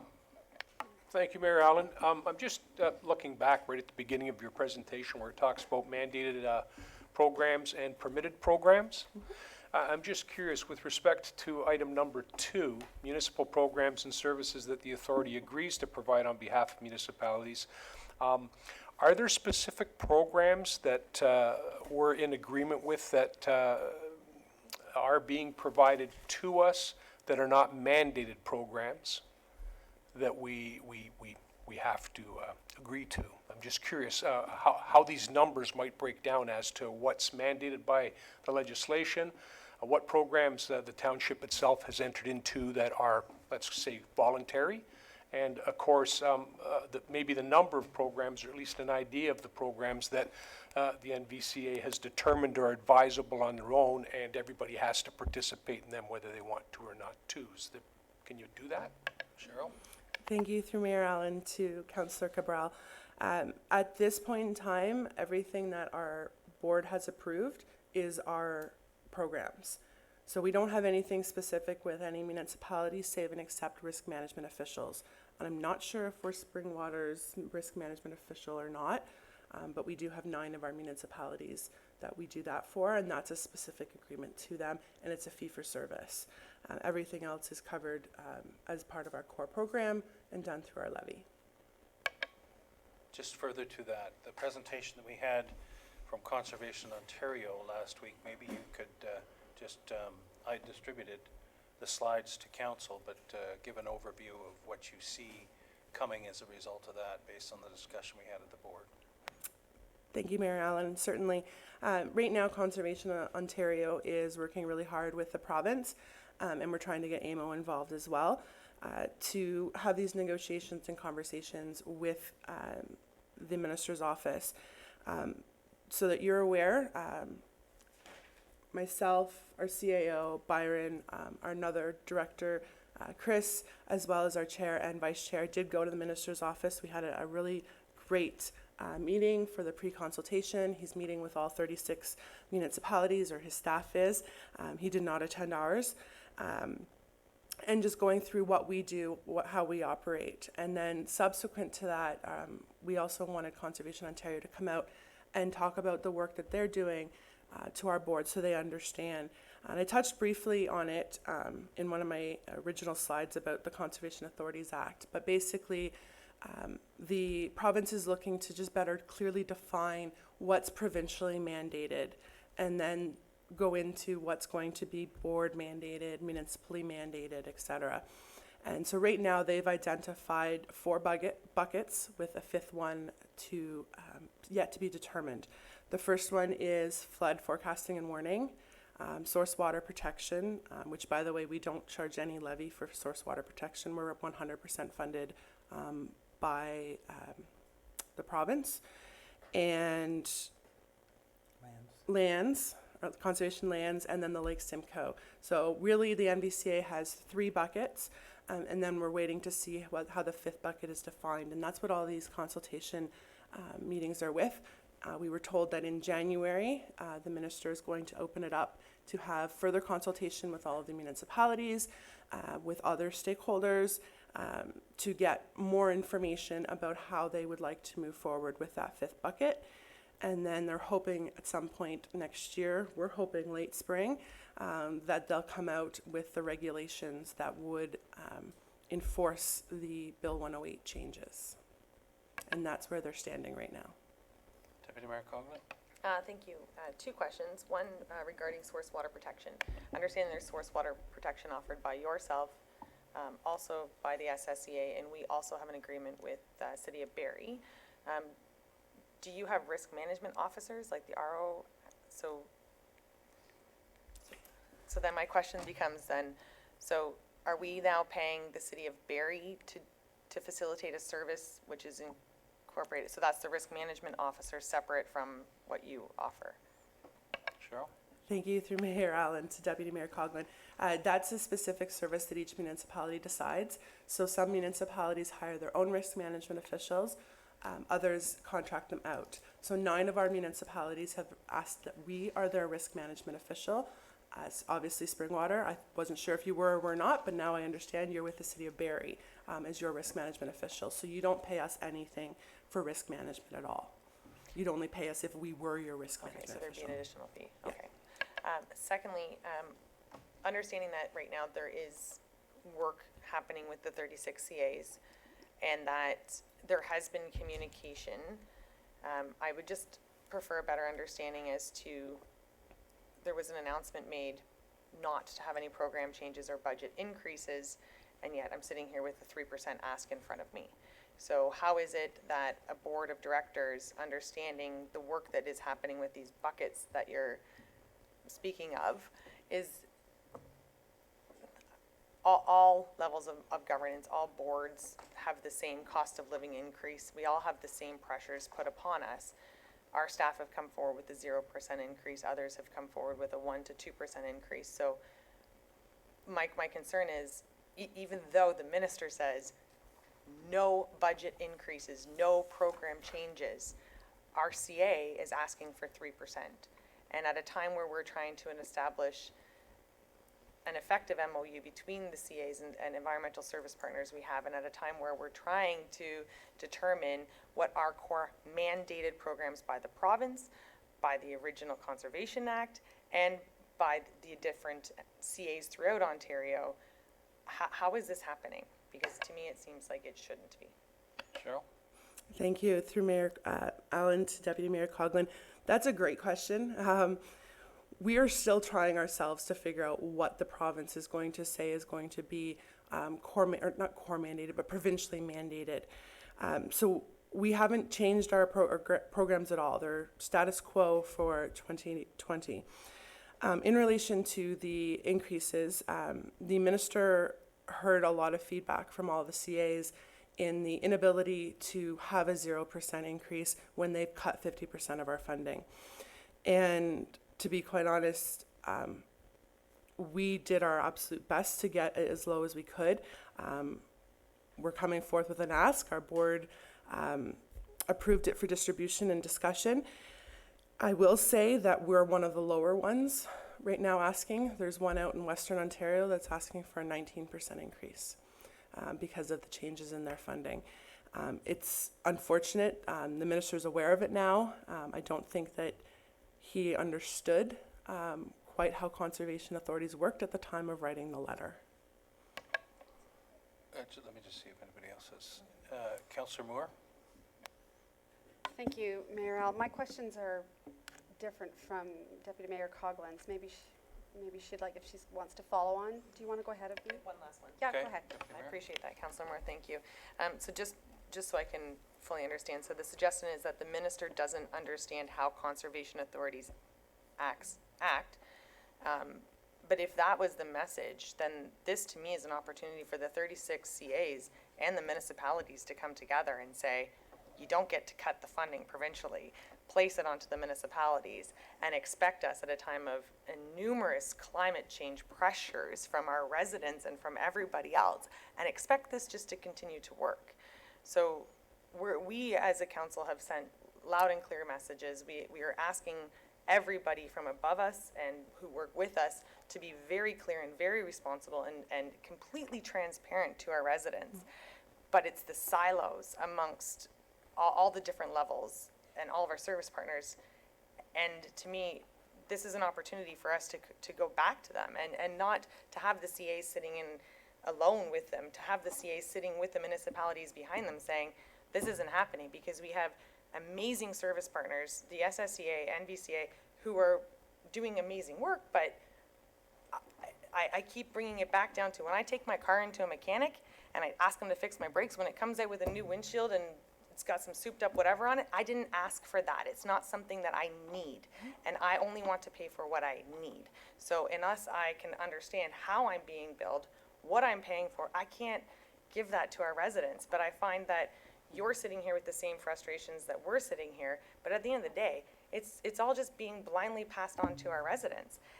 And it's not okay. So if my own personal is, if I don't stop it at this table and say, no, I'm not paying you, it's nothing against the NVCA. It's the system in which we are asked to be paid for. So I really hope that with all these questions and the motions that are coming forward from this table, it's not that we don't value the work that's being done, it's how this is transpiring through silos of governance, which we have outlined numerous duplications of services. So I think that from this together, we need to learn how to effectively communicate with the province, because it's not okay to cut someone's funding in half and then say, by the way, we also want to see a reduction. So. Yes, Cheryl. Thank you, Mayor Allen. You're definitely right. We are partnering with AMO, or Conservation Ontario, I should say, is partnering with AMO to have these conversations. I think the conversations that each individual CA is having with the Minister's office is extremely important. I found it very educational for them. They learned a lot about how everything we do is really integrated, and you can't just, pick out and say that our monitoring can't be done anymore. Well, it's part of ensuring that our planning and our plan review is making a difference, and should we be having buildings in this site and not. So they're learning how the integrated watershed process goes, and I think that this is just a start. And I think once January comes and once municipalities are able to come out and have their consultation as well with AMO, our other stakeholders, there's going to be a better understanding for this government to move forward when they create these regulations. Thank you. Councillor Moore? Thank you, Mayor Allen. I really would like to understand the funding just a little bit better. So you said you were 100% funded for 100%, of our township. And the SSEA, the shared services, when you undertook that MOU, did you take a reduction in the funding that you were asking for at that time, or do you take a reduction ongoing? Because I want to make sure that we're not, maybe not duplicating services, but I don't want to duplicate payment either. So that's my first question. The second question is too, when you received the reduction more recently, were there any layoffs in your office? Did you undertake, you were able to cut an enormous amount of spending. I want to know if there were any staff reductions and if there was any hires last year as well. Thank you. Cheryl? Thank you. Excuse me. Through Mayor Allen to Councillor Moore. In your first question is that there has never been any levy reduction given to Springwater Township. When the MOU was created, staff at the time, and I'm not just talking staff MVC, I'm talking staff of Springwater as well, it was determined that the amount at the time was very insignificant in the grand scheme of their budget, and the $7,000, or at the time I'm assuming was probably much lower than that, wasn't worth the time and the effort that it would cost to go through that process. That's certainly something, like I said, that we're open to having those discussions, reopening the MOU.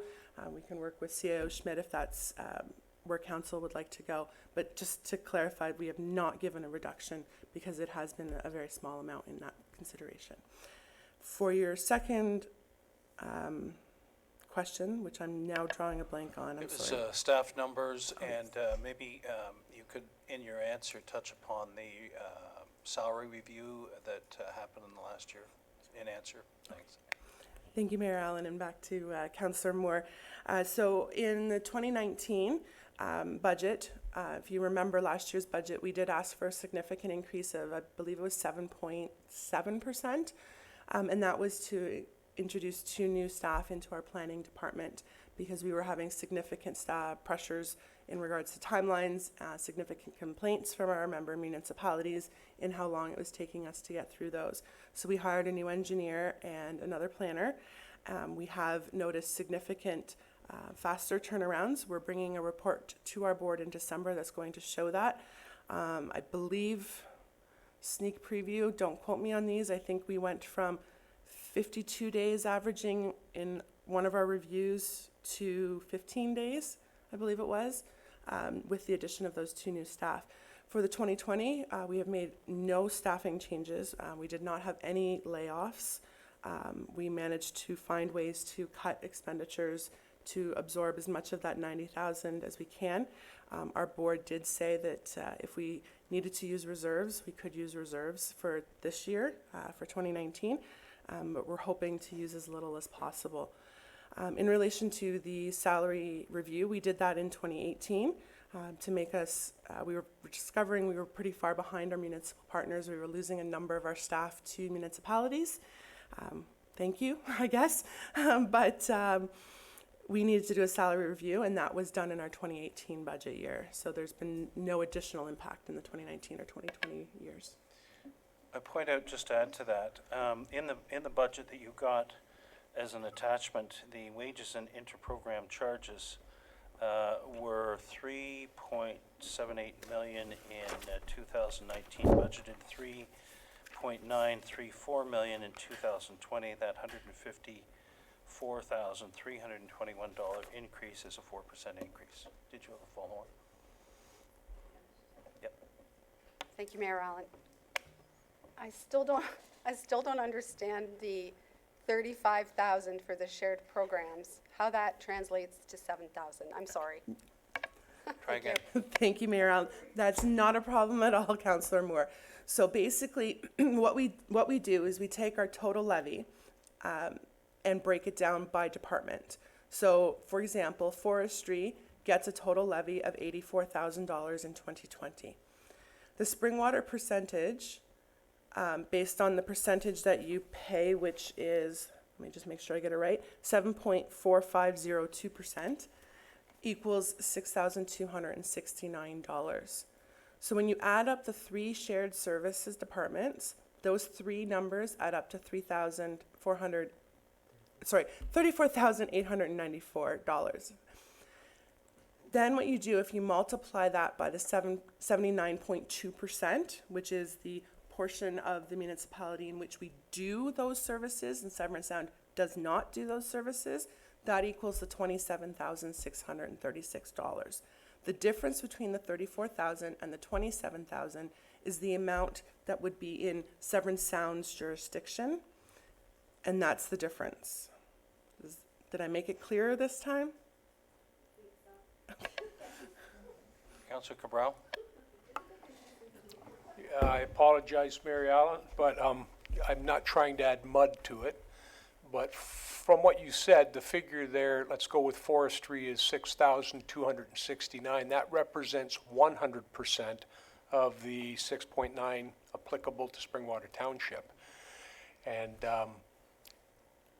I guess what I'm trying to figure out here is the shared SSEA programs, that's the amount that we pay to the NVCA. Then you take this 79.2%, which is the remainder of Springwater Township, and the difference is $7,258, which you would have had you have been looking after the stuff in the Severn Sound watershed. Is that how I'm supposed to read this? I think I got it now. Cheryl? Thank you, Mayor Allen. You are correct. Deputy Mayor Coughlin? Thank you. So for more mud. So if I was a resident sitting at home, I would look at this and say, so for $7,000, I can have everything done. So why are we then paying SSEA an additional amount? So it's just not, it's not like we're taking one number minusing SSEA's total and then left with the two levies. So to me, to maybe other people, it's still not clear in things like education and like, informing the public, engaging the public. We're paying both our CAs and our environmental associations to do that for our residents. So there is more than the identified overlap, in my opinion, from what I understand. And it's not just between the SSEA and the NVCA. Partners in Climate Change, these programs exist at many different levels throughout the government. And when you're talking about education, that portion, I understand that the kids are invited, but I, as a parent, also have to pay for my kid. So the levy, my tax dollars pay for my kid to go there and be informed, but then I have to pay out of my own pocket for them to go again. So I just feel like all we do is continually pay. It's same as, our residents who are like, why am I getting a $1,500 fee application through the NVCA when I'm paying the NVCA through my tax dollars? So it's just not clear, and I appreciate you working with us to make it clear, and I can appreciate the confusion at the table. I'm 6 years in and I still don't have answers, so I really appreciate you working with this, but I like those 3 checks, those 3 arrows are a start, but I think that between us and you and the SSEA, there needs to be some heavy conversation to happen alongside Barrie, City of Barrie, with our source water protection, Aqua, with the testing that they're doing. We need to ensure that the work's being done once and paid for once, and it doesn't matter which service provider's doing it.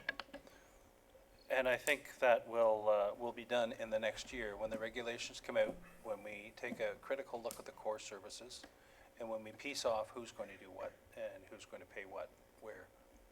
So on that, can you send us the MOU agreements that you have with Springwater, please, to me? Any other questions? Councillor Cabral. Thank you, Mayor Allen. I know that the SSEA was just prior to you folks, and there was a significant amount attached to what they were providing, which, when I'm looking up here, it looks like it's not just the 3 bullet points there. It's many of the other categories as well. And when I look at those, well, if we're getting all of that from the SSEA as well, are you also providing those exact same services within their catchment area? Because if you are, that 7258 really doesn't make much sense, because it should be 72.9% of the whole board, not just that section. Cheryl? So sorry to open it up again. Thank you, through Mayor Allen, to Councillor Cabral. So Severn Sound doesn't do certain things that we're mandated to through our Conservation Authorities Act. So we're mandated by the Act, so they don't follow that same Act. So there are things like planning, our flood forecasting. Those are things that they are not engaged in. Those are programs that we 100% cover Springwater. So it's these 3 programs that overlap with SSEA, and those are the 3 programs that we pulled out of when Severn Sound started. Quick follow-up. Thank you very much. That definitely clears it up for me, because from what I read and what they were doing, it sounded like it was a lot of duplication. So I'm glad you clarified that those particular other items are not something that SSEA provides to us. Councillor Ritchie? Thank you, Mayor Allen. Thank you, Cheryl and Byron, for coming, withstanding this barrage. Well worth it, though. Your funding is levy, the asset management plan. I still don't understand how that gets there, but again, there's no exit clause. And of course, the extra money they pay when they go for an application. But I'd like to just stop and just do a little history walk back to 2014. And prior to that, when I was there, we brought in an efficiency audit. There was recommendations from it, and those recommendations, were they implemented? Were they all implemented? And when you look back with these, if they have been implemented, I'm going to assume you're shaking your head yes. Are you better because of that? Have you found more efficient ways in order to move the order of the business along? Cheryl? Thank you, Mayor Allen, and through to you, Councillor Ritchie. Thank you for bringing that up. Yes, excuse me. We did complete all 26 recommendations under our previous CAO, Gail Wood. The board reviewed and approved all of the changes. I'd say some of the biggest ones surrounded our board as well. We went from a 27-member board with 32 permanent full-time staff down to 18-member board, and that's as small as we could go because we have one per each municipality. It's still quite large, does make for some interesting table talk, but we became more efficient because of it. We saved money because of it. And so all 26 of them, I think absolutely, we've become a much better, more efficient organization because of it. We're constantly looking at ways to become more efficient. I mean, I'm looking at things, for example, under corporate services, where are there softwares that we can have our IT team create that's going to make us more efficient and save time, and that's just how we're operating now. It's different than we used to be back in 2012 to 2014. Follow on? Yes, and thank you, Mayor Allen. I don't see where eliminating one person really saves money because I thought having two people there, and for the amount of money that we gave the MVCA, if one person didn't hear one thing because he was daydreaming, and I've noted to do that once in a while, the other person might pick it up. Not all the time. The other person that I sat with there, he might not agree, and I did agree, but I guess it happened and it happened. But back in the summertime when the minister said 0% increase, no, I don't know about you guys, but zero means zero. So why we're here tonight with a 3% increase is beyond me, and I haven't heard any good reasons why we need to increase, and that's just my opinion. Thank you. Thank you. I have a question with respect to the asset management plan. I know that hasn't been finalized going forward, hasn't come to the board. Would you, in your own personal knowledge and estimate, think it will be same order of magnitude as the last one? So we could count on the same sorts of annual amounts being asked for? Thank you, Mayor Allen. We are attempting to. We are looking at it and seeing what changes have occurred in the last 4 years. Our goal is to. We have started looking at ways that we can extend the life of some of our products. We did have the dam safety reviews that hit our asset management because the MNRF said that we had to start doing reviews on those, but we are currently looking at ways to offset through longevity and some of our other things to do it. I would assume that we're going to do our best to keep it the same. I can't see it going up drastically if it did go up. Okay, any other points then, Deputy Mayor Coughlin? Last one. Thank you, Marilyn. And just because I have you here and I've been hearing different things, I understand that there is not an exit clause for the municipality with the CA.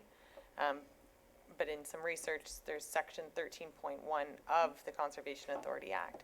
Can you provide me NVCA's interpretation of how, if two membered municipalities come together, what does that mean to us and for us?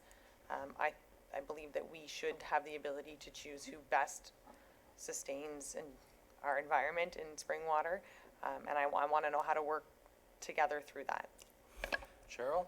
Thank you, Mayor Allen. To Deputy Mayor Coughlin. I'm going to start this and then I'm going to pass it off to Byron because he's actually lived through an attempted dissolution of the NVCA, so he can explain that process, what happened.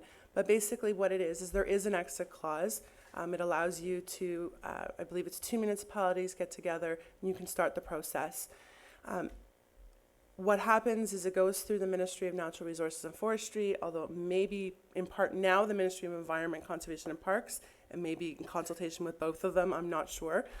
But you have to be able to, as each municipality, all 18 municipalities, have to be able to prove that you have the ability in-house to do that work. So that's basically how it goes. Once you've been approved for that, then it starts going through the legalities of it. And thank you, and looking forward to Byron's response. Yeah, I mean, through the worship to Deputy Mayor, I don't know how much more I can add. I mean, as Cheryl said, the municipality would have to show that they could enact the regulations and permitting and all that other kind of stuff. But as far as the other programming, I mean, you would opt out if you wanted to. I don't think it would really matter. I know what happened several years ago. One municipality had tried to do that, and they were not successful, plain and simple. And that's, you know, there's not. I guess as it becomes clearer, the mandatory prescribed in the regulations that are going to be coming out, that will define what a municipality would have to have resources to be able to do as a minimum. Did you follow on? Yes. And through you, and at the will of the chair, just a question regarding Severn Sound's dissolution. Is it a 2-year exit clause or a 1-year exit clause? If I might, I understand that that's not the presenter at the table. I can send an email Yes. later or have. You can ask that question. Thank you, and through you to Julie. Is it 1 or 2 years with Severn Sound? Julie? Through your worship, it's 2. Take that, Harry. Okay. Yes, Councillor Ritchie. Yeah, just one more question, and just to follow on the Deputy Mayor, and this is to Byron. Does it need board approval in order for the municipalities wanting to leave? Is that one of the triggering mechanisms? Is that one of the things that have to be established? No. Okay, does just not wanted need board to check. approval. Thank you, Mayor Allen. Because that slope can get pretty slippery. Cheryl? Thank you, Mayor Allen, to Councillor Ritchie. No, it has nothing to do with the board. It has to be the municipalities. And just to make sure that I'm clear, it's not so that your municipality can exit the NVCA and the NVCA keeps running. It is to dissolve the NVCA. So all 18-member municipalities then have to prove their ability to move forward without the NVCA.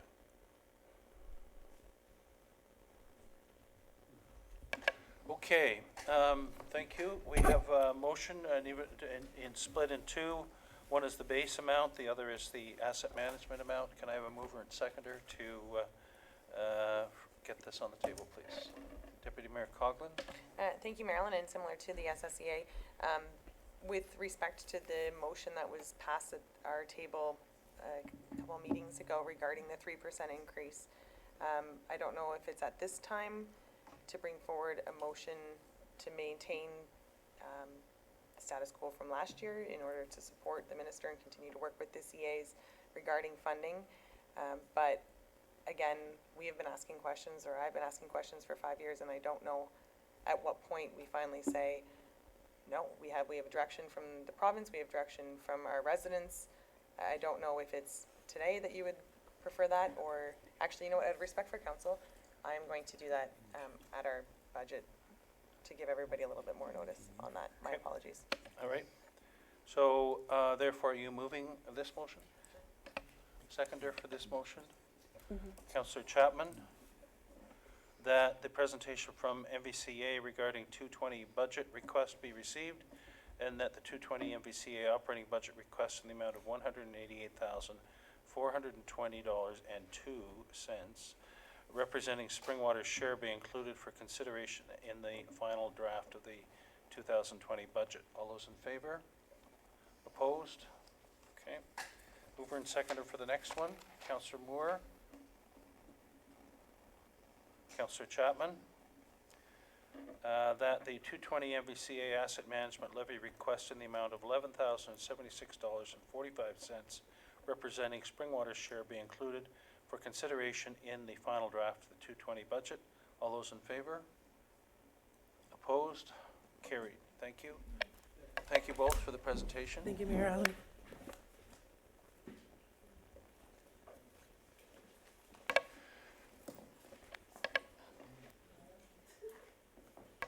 Okay, we're going to take a 5-minute break, please. Thanks.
Okay, we'll resume, please, and welcome the library CAO, Jody Delgado. And you coming up too? Yeah. Welcome. Peggy. Peggy Hughes. Yes. Welcome, Peggy Hughes. Go ahead, ladies. All right. I am Jody Blair Delgado, the CEO of Springwater Township Public Library, and I would like to introduce to you Peggy Hughes, who is the Vice Chair of our Springwater Township Public Library Board and is able to help present our 2020 budget to you this evening. We thank you for this opportunity. I would also like to thank the library board members, staff, and members in our audience here to support us tonight. Libraries empower. Libraries enhance lives. Libraries educate. Libraries provide knowledge. Libraries create. Libraries save lives. But libraries cannot do this in a vacuum. Springwater Township Public Library, or STPL, is very much a part of the community of the Township of Springwater. And over the years, the library has demonstrated that it's not just the buildings or the books, but it is also the people that make STPL so special.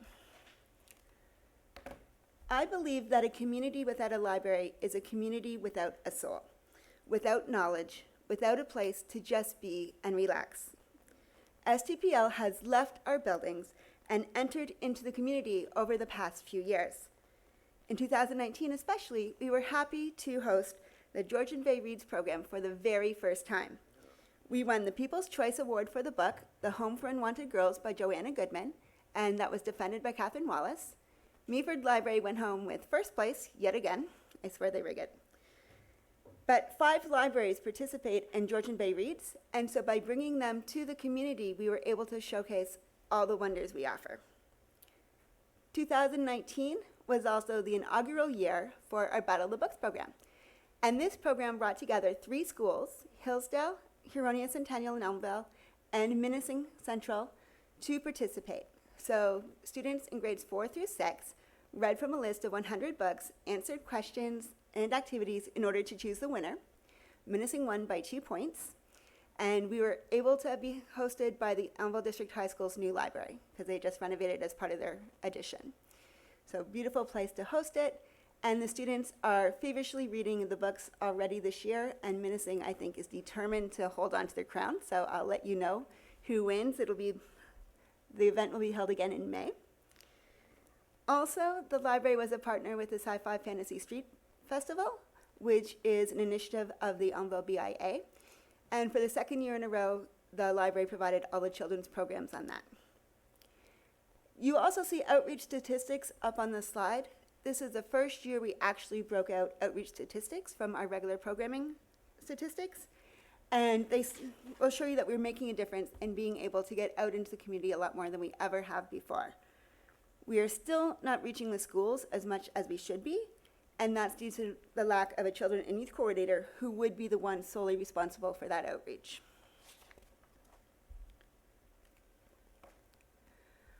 Along with getting out into the community, we've made great use of our partners. We have really, really good support from the community in both providing programs and sponsorship for programs and prizes for summer reading. The turnout and response for Ladies Night Out fundraiser is amazing. We also have partners who help us with programs such as ukulele lessons, animation, how-tos, health talks, travel logs, how to do a will and estate planning. Our early on partnership is continuing, and the Elmville satellite location is the busiest satellite location in all of North Simcoe. Every year, I praise the programming that staff have been doing, and every year I say we're getting better because it's true. We have programs offered at all 3 branches and for all ages. In 2019, we added the Seniors Advanced Crafting Program, which happens at Elmville Branch every other month on Mondays. It's been very well received, and the numbers for that keep growing. Our regular Storytime programs have added educational components to help get children ready for school and to promote early literacy. Our Messy Storytime is always a hit, and this year we expanded it from Midhurst to Elmville Branch as well. Our book clubs did face a slight hiccup this year. We had to stepped back on them for a little bit when the interlibrary loans were halted, but I'm happy to announce that they're all back up and running now. And of course, libraries are no longer just books, but are now creation stations and offer access to many advanced technologies. With greater technology leadership in the form of an emerging technology coordinator, STBL will be able to help residents and businesses with more advanced tech needs. We are already providing one-on-one help by appointment at both Elmville and Midhurst branches. We have added Lego robotics and coding to our branches for the kids. So this is an example of, this one's called a Spybot. He was hooked up to a tablet or computer, and you walked by, he would make a noise and let you know if somebody is there. We also can make all sorts of different robots that move and do all sorts of different things. And you have coding and you program them using the tablet or computer. We have helped residents deal with the lack of consistent internet in our township, which we know has been a massive problem for a long, long time. And I brought the hotspots if I can find it, because everybody was so interested in them last year. So this is what the hotspot actually looks like. And up to 10 devices can connect to this. I'm lucky I got this one for the night because they have holds on them continuously and are always going out. We also have, with the Simcoe County School Board, a partnership where the children, if they have a Springwater Township library card, can access the Springwater Library on the Simcoe County School Board's ebook reader app. It's called Sora, and they put in our library card, and they have access to both libraries simultaneously. And we also have on our, I won't get my phone out because you don't see it, but we also have through the Simcoe County Library Cooperative, our own Simcoe County Libraries app. So you can check out books, check our event calendar, check out some of our online offerings, have access to your ebooks, check to see if a book you like in the bookstore or at a friend's house is available in our library and put a hold on it right there just by scanning the barcode, all from our phone. And go to the App Store, download the Simcoe County's library app, and you can do all of that for free. And we've launched it during Ontario Public Library Week. So these are some things of technology that we have been working towards. And with the county co-op, we have access to better technology that we could never have on our own. For example, our databases and reduction on what we would pay for our cataloging and circulation computer system. We would never be able to afford everything. My ask would be a lot bigger if we didn't have the co-op. And also too, as you're going more digital, you can see our numbers up there. The world now works on a 24/7 digital calendar. And our numbers for social media, Facebook engagement, webpage visits, and ebook and e-audio book checkouts are all at least 10% higher than they were last year. So some of our members are moving to a more digital format. So helping them with even greater technology would be very beneficial. Our big thing in 2019 was our master plan. So we have done a feasibility study previously. It only looked at the bricks and mortar. It didn't look at programs and community partnerships, etc. So the master plan was a lot more comprehensive. We had surveys and meetings with people from all over the township, and I lost the map. That shows exactly where they were located. It's in the bottom of my bag here. So on our surveys, we had them click off whether they're from Grenfell, whether they're from Hillsdale, Elmville, etc. And we had a wide variety across the board. And you can see on our map for some of our meetings that we did have cross-section. It wasn't just one area or another. The board has seen the draft recommendations, and the plan is to approve the master plan at our December board meeting, and then we will be presenting it to you for information sometime in the new year. And the master plan recommendations will become the basis for a strategic plan moving forward. Some of the recommendations are greatly renovate the Elmville branch, especially to make it more accessible. There's some really some accessibility issues at that branch at the moment. Of course, ideas for a large new Midhurst branch in the community hub. Increasing branding and communications. Tapping into the cultural community and making some more partnerships, which we've been working on. and increasing staffing levels and reorganizing our job descriptions to bring them more in line with the provincial guidelines, because we are still understaffed according to the provincial guidelines. So, what are we excited about? First off, our strategic plan, which will be based on those master plan recommendations. So we got a lot of great information to move forward, to direct us. So we'll have some good umbrella, overarching strategic priorities, and everything will be gathered under that. We, as part of those, I always need a big table. As part of those, for the branding and communications, one of the things we're asking for is to be able to make an actual printed program guide, like what some of the other libraries do. Not quite as big and glossy as the bigger libraries, something more in line for Springwater. But that will also bring back a really good return on investment, because with an actual professional printed guide, we will get more people into the library partaking in our programs, and more awareness in the community of what the library actually does and what we can do for, so that works both ways. Our staff are already working towards a long-range programming planning model. So looking at some of our strategic priorities and making sure all of our programs and plans are delivered consistently across 3 branches. We have a good rotation among the branches, and we are working very financially feasibly. A friends group would also be very helpful moving forward with the new community hub, and we need more hotspots so we can keep up with the requests for them and help with the internet and the digital divide issue we have. The challenges we had in 2019 are still the challenges we have in 2020. Interlibrary loan still is a challenge. Back when we had the courier service, we would say we had 3 books to go to Owen Sound. We would put 3 books in here, label it Owen Sound, put it in the bin. The courier would pick it up twice a week. Easy, done. Not a lot of staff time. Now, we have to label each book individually in a new envelope, so not recyclable, not environmentally friendly anymore, and then pay for it on credit card or buy a ton of stamps of differing denominations, because it's always like $2.19 or $34 or something, so you can't get stamps for the actual amount. Put it on the credit card instead. Take it over to the Elmville Post Office every single day, and you can imagine how much Elmville Post Office loves us with the volume of books we have coming through. So it's a lot less efficient to have all of these invoices for all the interlibrary loans. We are going to be partially reimbursed by SOLS. We don't know how much the reimbursement will be until January, when they look at the circulation of interlibrary loans throughout all of the SOLS coverage area. We are going to be responsible for paying for the rest.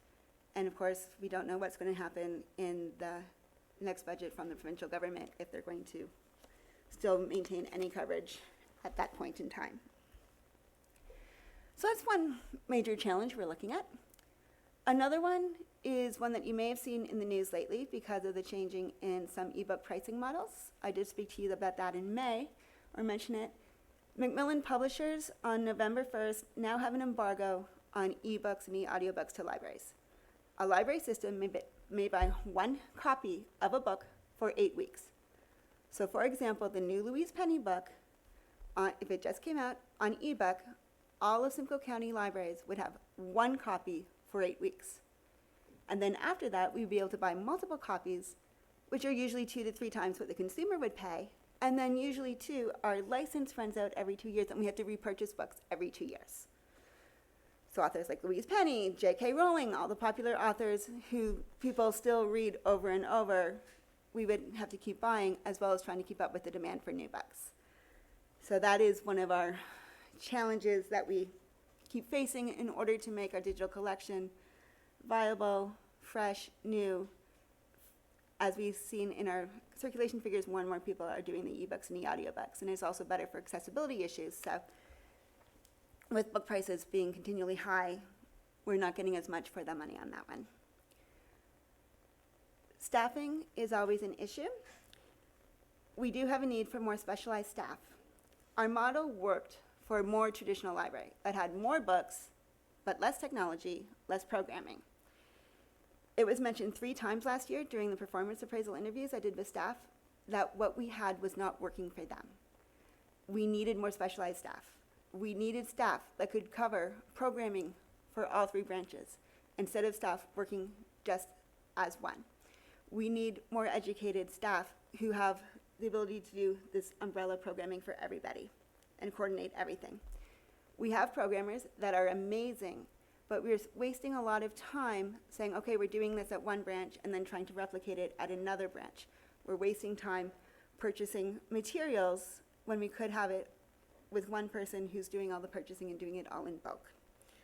So having the coordinator will allow staff to be more efficient in this, similar to what we were doing currently with the children's story time when we went from different programmers to only one person doing that.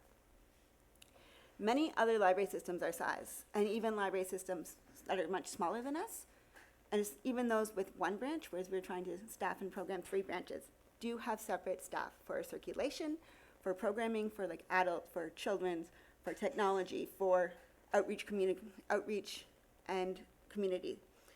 So our goal is to slowly work up to that.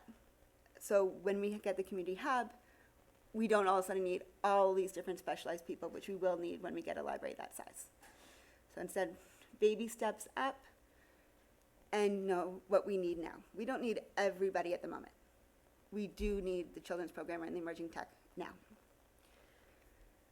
So the aging buildings, inadequate programming space, unless we win the lottery, those things will be addressed with the community hub for the most part. And of course, development charges are now the community benefit, so I know us in the Recreation Department are keeping an eye on what's actually going to happen with that, because we may get lucky and the transition will be seamless, cross your fingers, but it could be a challenge, so we're just keeping an eye. Oops, next. Nope, wrong one, that's why. Thank you. Okay, I'll put this one here, that one there. So it's always interesting to look at similar systems and see where we can compare ourselves against. Everybody likes a ranking and, okay, where are you, how many stars sort of thing. Each year the province puts out library statistics and all sorts of different measures, and this is what we use for these comparisons. The ones the ministry puts out are broken down by population, so we're in the 15,000 to 30,000 population group, which many of our Simcoe County neighbors, Collingwood, Midland, Wasaga Beach, as an example, are all in that group as well. Some of these branches systems that we're looking at have from 1 to 6 different branches. We have 3, so we're solidly in the middle. We want to be around the 50th percentile for financial measures, like right on average. That's a good place to be for financial measures. Of course, we want to be a lot better than that on the performance measures. We want to be as close to the top as we can. So looking at the staffing, we were at 19th, which technically is the 39th percentile. I was so excited with our new staff for 2018. I thought we would jump up. I was really excited to get the 2018 numbers and saw we remained the same. Because even though we added staffing then, so did all of the other library systems, of which 6 of them have only 1 branch. And we are staffing 3, which requires more staff to keep all 3 branches open. We did rise for funding. We are still at the 36th percentile. We were from the 14th percentile, which is really, really low, to the 36th percentile. So we're still nowhere near that average percentile that we sort of want to be at. We have risen in our programs and our program attendance, which is one of those performance measures that shows how well we are doing with what we have. So technically we're doing more with less than similar systems, and the fact that we've risen on both of those measures. And now to do a slightly deeper dive for the next few slides. We looked at some neighboring systems that are similar to ours or very close by to look at a couple of different measures. We chose Wasaga Beach and Midland because they are our neighbors, and we work closely with them. They both only have 1 branch. Clearview was not in the slide before because their percentage is just under that 15,000 cutoff, but they're our next door neighbors. They are a rural community with 3 branches, very similar demographics to ours, so we use them for a lot of our comparisons. East Gwillimbury, just outside of Simcoe County, a very rural community, but one that's experiencing great growth. So they're a really good one to look at because they're going through what Springwater is going to be going through in the next couple of years. And they have 2 branches. So they're also a multi-branch system and have the pressures related to that. So as you can see, with Sega Beach and Midland, are staffing more, they have more employees per capita than Springwater does. Springwater is the lowest out of these 5. But of course, Wasaga Beach and Midland only have 1 branch to staff. So that sort of looks and shows that we're still understaffed for a library our size. But yet, looking at that performance measure again, we're second, just underneath East Gwillimbury. And I honestly don't know what happened to Clairview here. But we are providing a lot more programs for our residents based on these numbers. And then, of course, funding per capita. And we fund $39 per capita currently. Clearview funds 53, Midland and East Gwillimbury are both over 60. We're just slightly ahead of Wasaga Beach. So we're still not where we should be. And even looking at this, Innisfil isn't one of our comparators, but and I try not to compare us against Innisfil because honestly, you can. But the thing is, our residents do. Our residents have been to Innisfil. They're close enough. On our master plan, we kept hearing, oh, you want to add technology, you want to do this, you need to be more like Innisfil. Well, we're Springwater. We're not going to duplicate Innisfil because that's not us. But there is that perception there, and Innisfil spends $90 per capita on theirs, which they're an outlier. We can't even get there, but the public perception is there. So for our program changes, we're a growing community. Our children's programs are booming. The children and teen needs, though, of all 3 branches are not being met in a consistent manner because we don't have that overarching coordinator. We are also not meeting our outreach goals with the 5 elementary schools and the 1 high school that are in our township. Several years ago, we had the example where the story time was run by different people. One person took it over, it became more cohesive, it became more manageable, more efficient. And so that is what we're trying to do here with these 2 positions.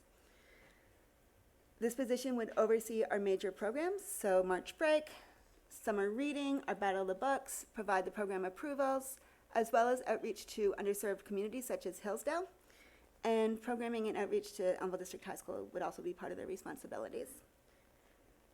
Multiple research supports children's programming in libraries. A specialized staff member who is knowledgeable in children and teen development, as well as literacy development and educational strategies for all ages would promote reading, which is a 21st century skill. You cannot go to the mall and see a sign without knowing how to read it. Libraries are a key component of children's education and literacy, especially for the younger children prior to school age.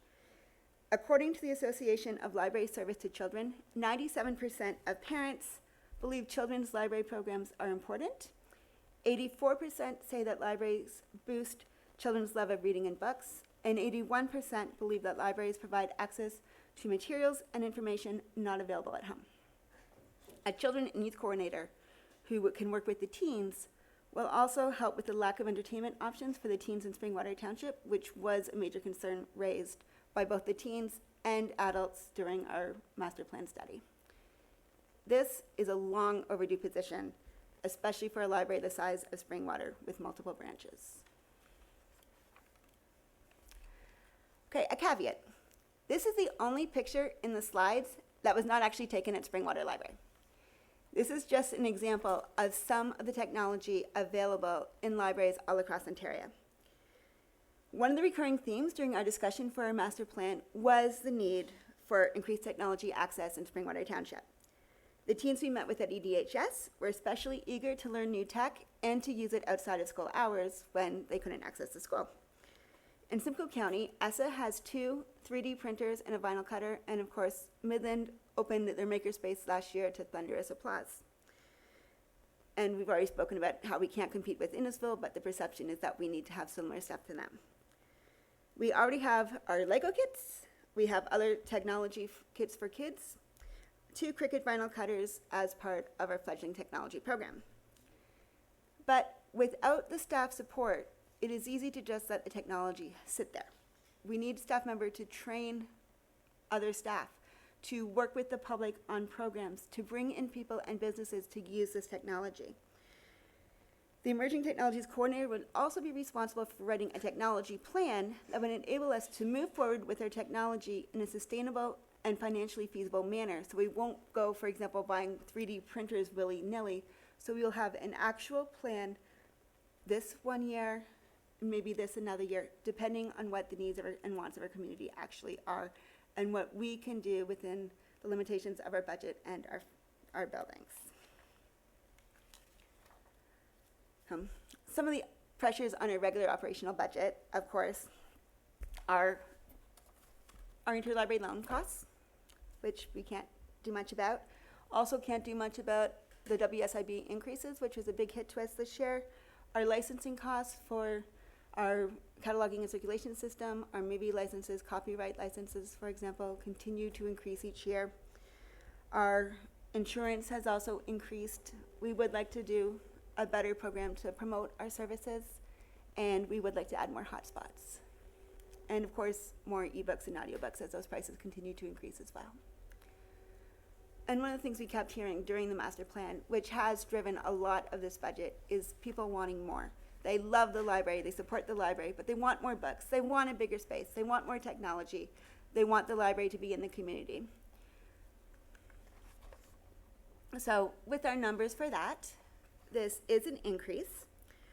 The Springwater Township Public Library Board and the library staff are asking for a total of $860,424, which does include the program changes for the new emerging technologies and the children and youth coordinators. Per capita, that cost would be $45.15, which still leaves us at the 41st percentile and behind many of our neighboring systems. So we'd be making up that gap slowly to get up to that average of where we would like to be. I was at the Midhurst branch a couple weeks ago, and this little girl ran in, opened her backpack, and took out her reading log from school because she was so excited to share that she had read 3 books on her own for the first time. And she had participated in our Reading Buddies program, which works with struggling readers to help them build fluency and confidence in their reading. Reading allows people to access the world we live in. And today we also need technological literacy. The library is the gateway to the world, but educated, knowledgeable staff are necessary in showing residents how to access these resources available. Springwater Township Public Library respectfully asks Council to fully fund our operating budget and our program changes so we can continue to be the gateway to the world for Springwater residents. Thank you. Thank you very much. It was a good presentation. Okay, open it up for comments. Councillor Cabral? Thank you very much, Mayor Allen. A couple of questions with respect to your presentation, if you don't mind.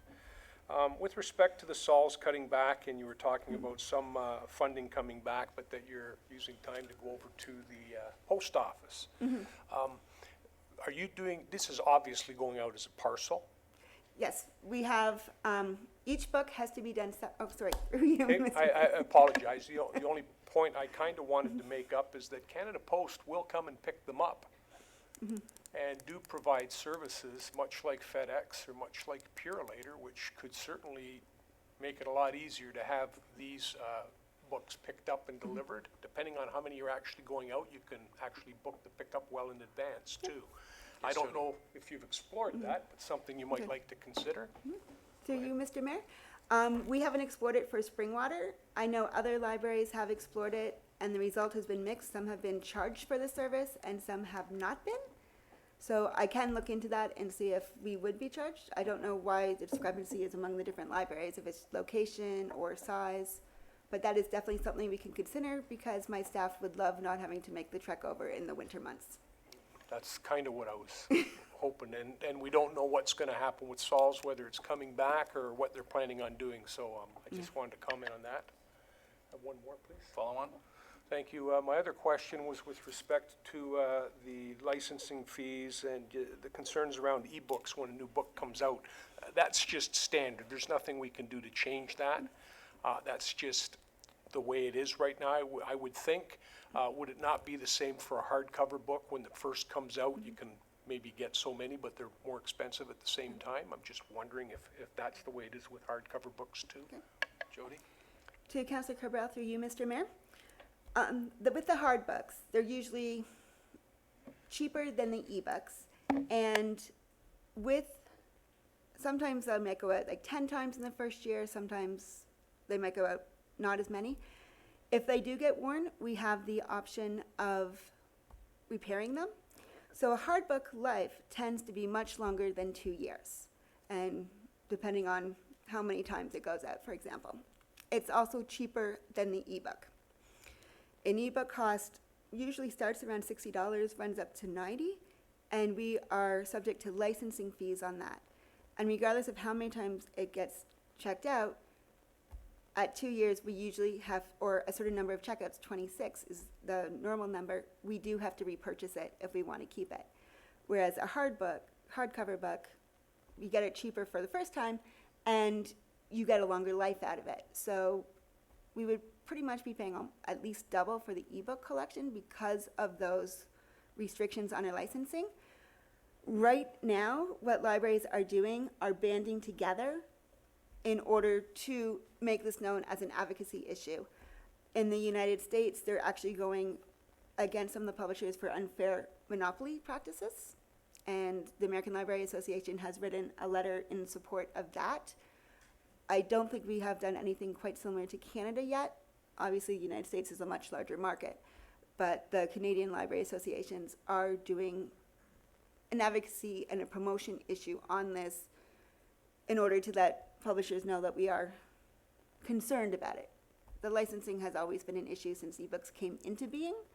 There are some ebooks we cannot get anything published under the Amazon ebook imprint, for example, or anything under a lot of the books on license under Audacity.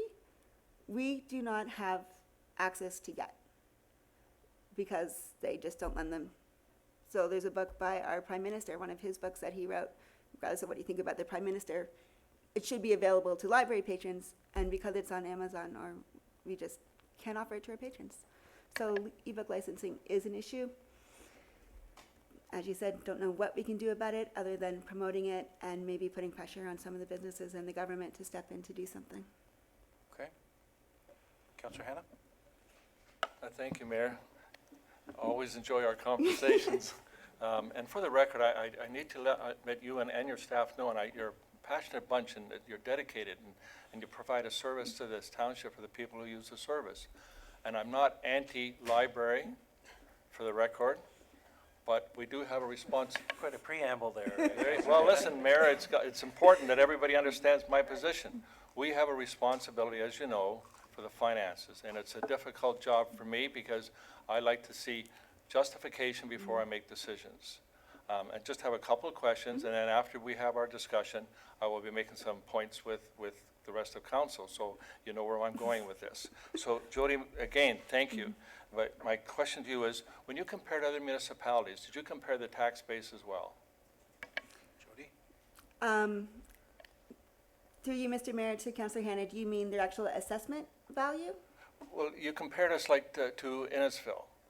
As you know, Springwater, we don't have a lot of commercial tax base. It's residential for the most part. And when you compare other municipalities, I think it's important that we understand their tax base, what basis of income you like if they have versus what Springwater has. So just something you might want to think about in the future. And one municipality you didn't mention, which we often get compared to, is Oro-Medonte. Why would you not compare us to Oro-Medonte? Through you, Mr. Mayor. The reason Oro-Medonte is not one of our comparables is they do not actually have a physical library branch. So we are comparing ourselves to full library systems. And Innisfil is not usually a comparator. I just threw that out as an outlier because in this room we do not compare, but the public perception of people moving from the GTA, moving from South Simcoe here is, why don't we have what Innisfil has? So we do hear that in our branches. although we know we are nowhere near, we can never be what, we don't want to be what they are. We like books more than technology sometimes. Okay, thank you. If I could just Follow-up? continue, Yep. appreciate it. Maybe a response you might want to give to them is we could give you the same level if they want to pay more taxes. I had a couple other questions for you, but going forward, keep in mind that, as you mentioned the hub several times, when we go forward, that'll be a central library. I don't believe we'll be ever, I would think we shouldn't be closing Elmville. Menacing may or may not be a question when we have a central library. And some of your program changes, I think, in my mind, might be best to wait until that we have that central hub or a central library and going forward. But one last question, if I may. You have $10,000 almost in training. You're talking about a couple of people here doing certain jobs. And I notice some of your salary increases are a merit increase as well as COLA. And I'd suggest that your staff deserve those merit increases.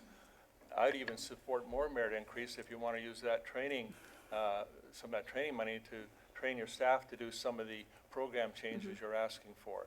As you know, we as council can't dictate how you spend your money or what you do. We just determine how much money you're going to get. So I'll leave it with that, but I will have comments for the rest of the council, so thank you. Okay, Councillor Cabral? Thank you. I just wanted to follow up on something that Councillor Hannah said. I did attend at the Innisfil Library, and I was very impressed with everything that was going on there, certainly the Idea Lab that they had. But I also have to admit that I realized that Innisfil is in a bit of a unique position ever since they got the casino there, that they have a lot of extra tax money that maybe they're able to direct to certain things such as that. So I certainly understand why we're not a comparator for them. But I must admit that a lot of people move to Springwater, maybe some of them even from South Simcoe that, or not South Simcoe, but from Innisfil there, that are coming up here for different reasons other than just what they can get from our local library. I think the library does a tremendous job, what it's doing right now, and I certainly offer them kudos. So I can't say that they don't, they certainly do. But like I said, it really boils down to just how much funding is available at the same time too to balance one against the other. Thanks. Yes, Jody. Several things. First off, just to clarify, Innisfil's budget is approximately around $4 million, which is obviously way, way, way out of our league and nowhere there. Also, if I may, through you to Councillor Hannah, yes, we do have a fairly high training budget. That does also include board training as part of it, as well as our annual conference. And our staff have been stepping up on their training. We've been taking several actual online classes this year. For example, I had 3 staff members who took American Sign Language for libraries, so we could better help those with hearing difficulties come into the library. So our training has been well used in order to better serve our residents. I have a question on user fees and charges.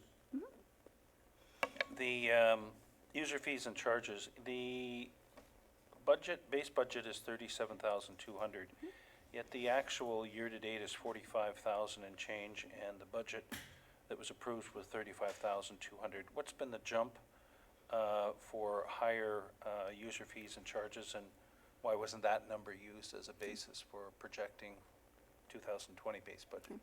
Okay. Through you, Mr. Mayor. We also did our budgets in the summer, so we hadn't collected quite that much at that point. I don't have the actual breakdown in what our user fees have been.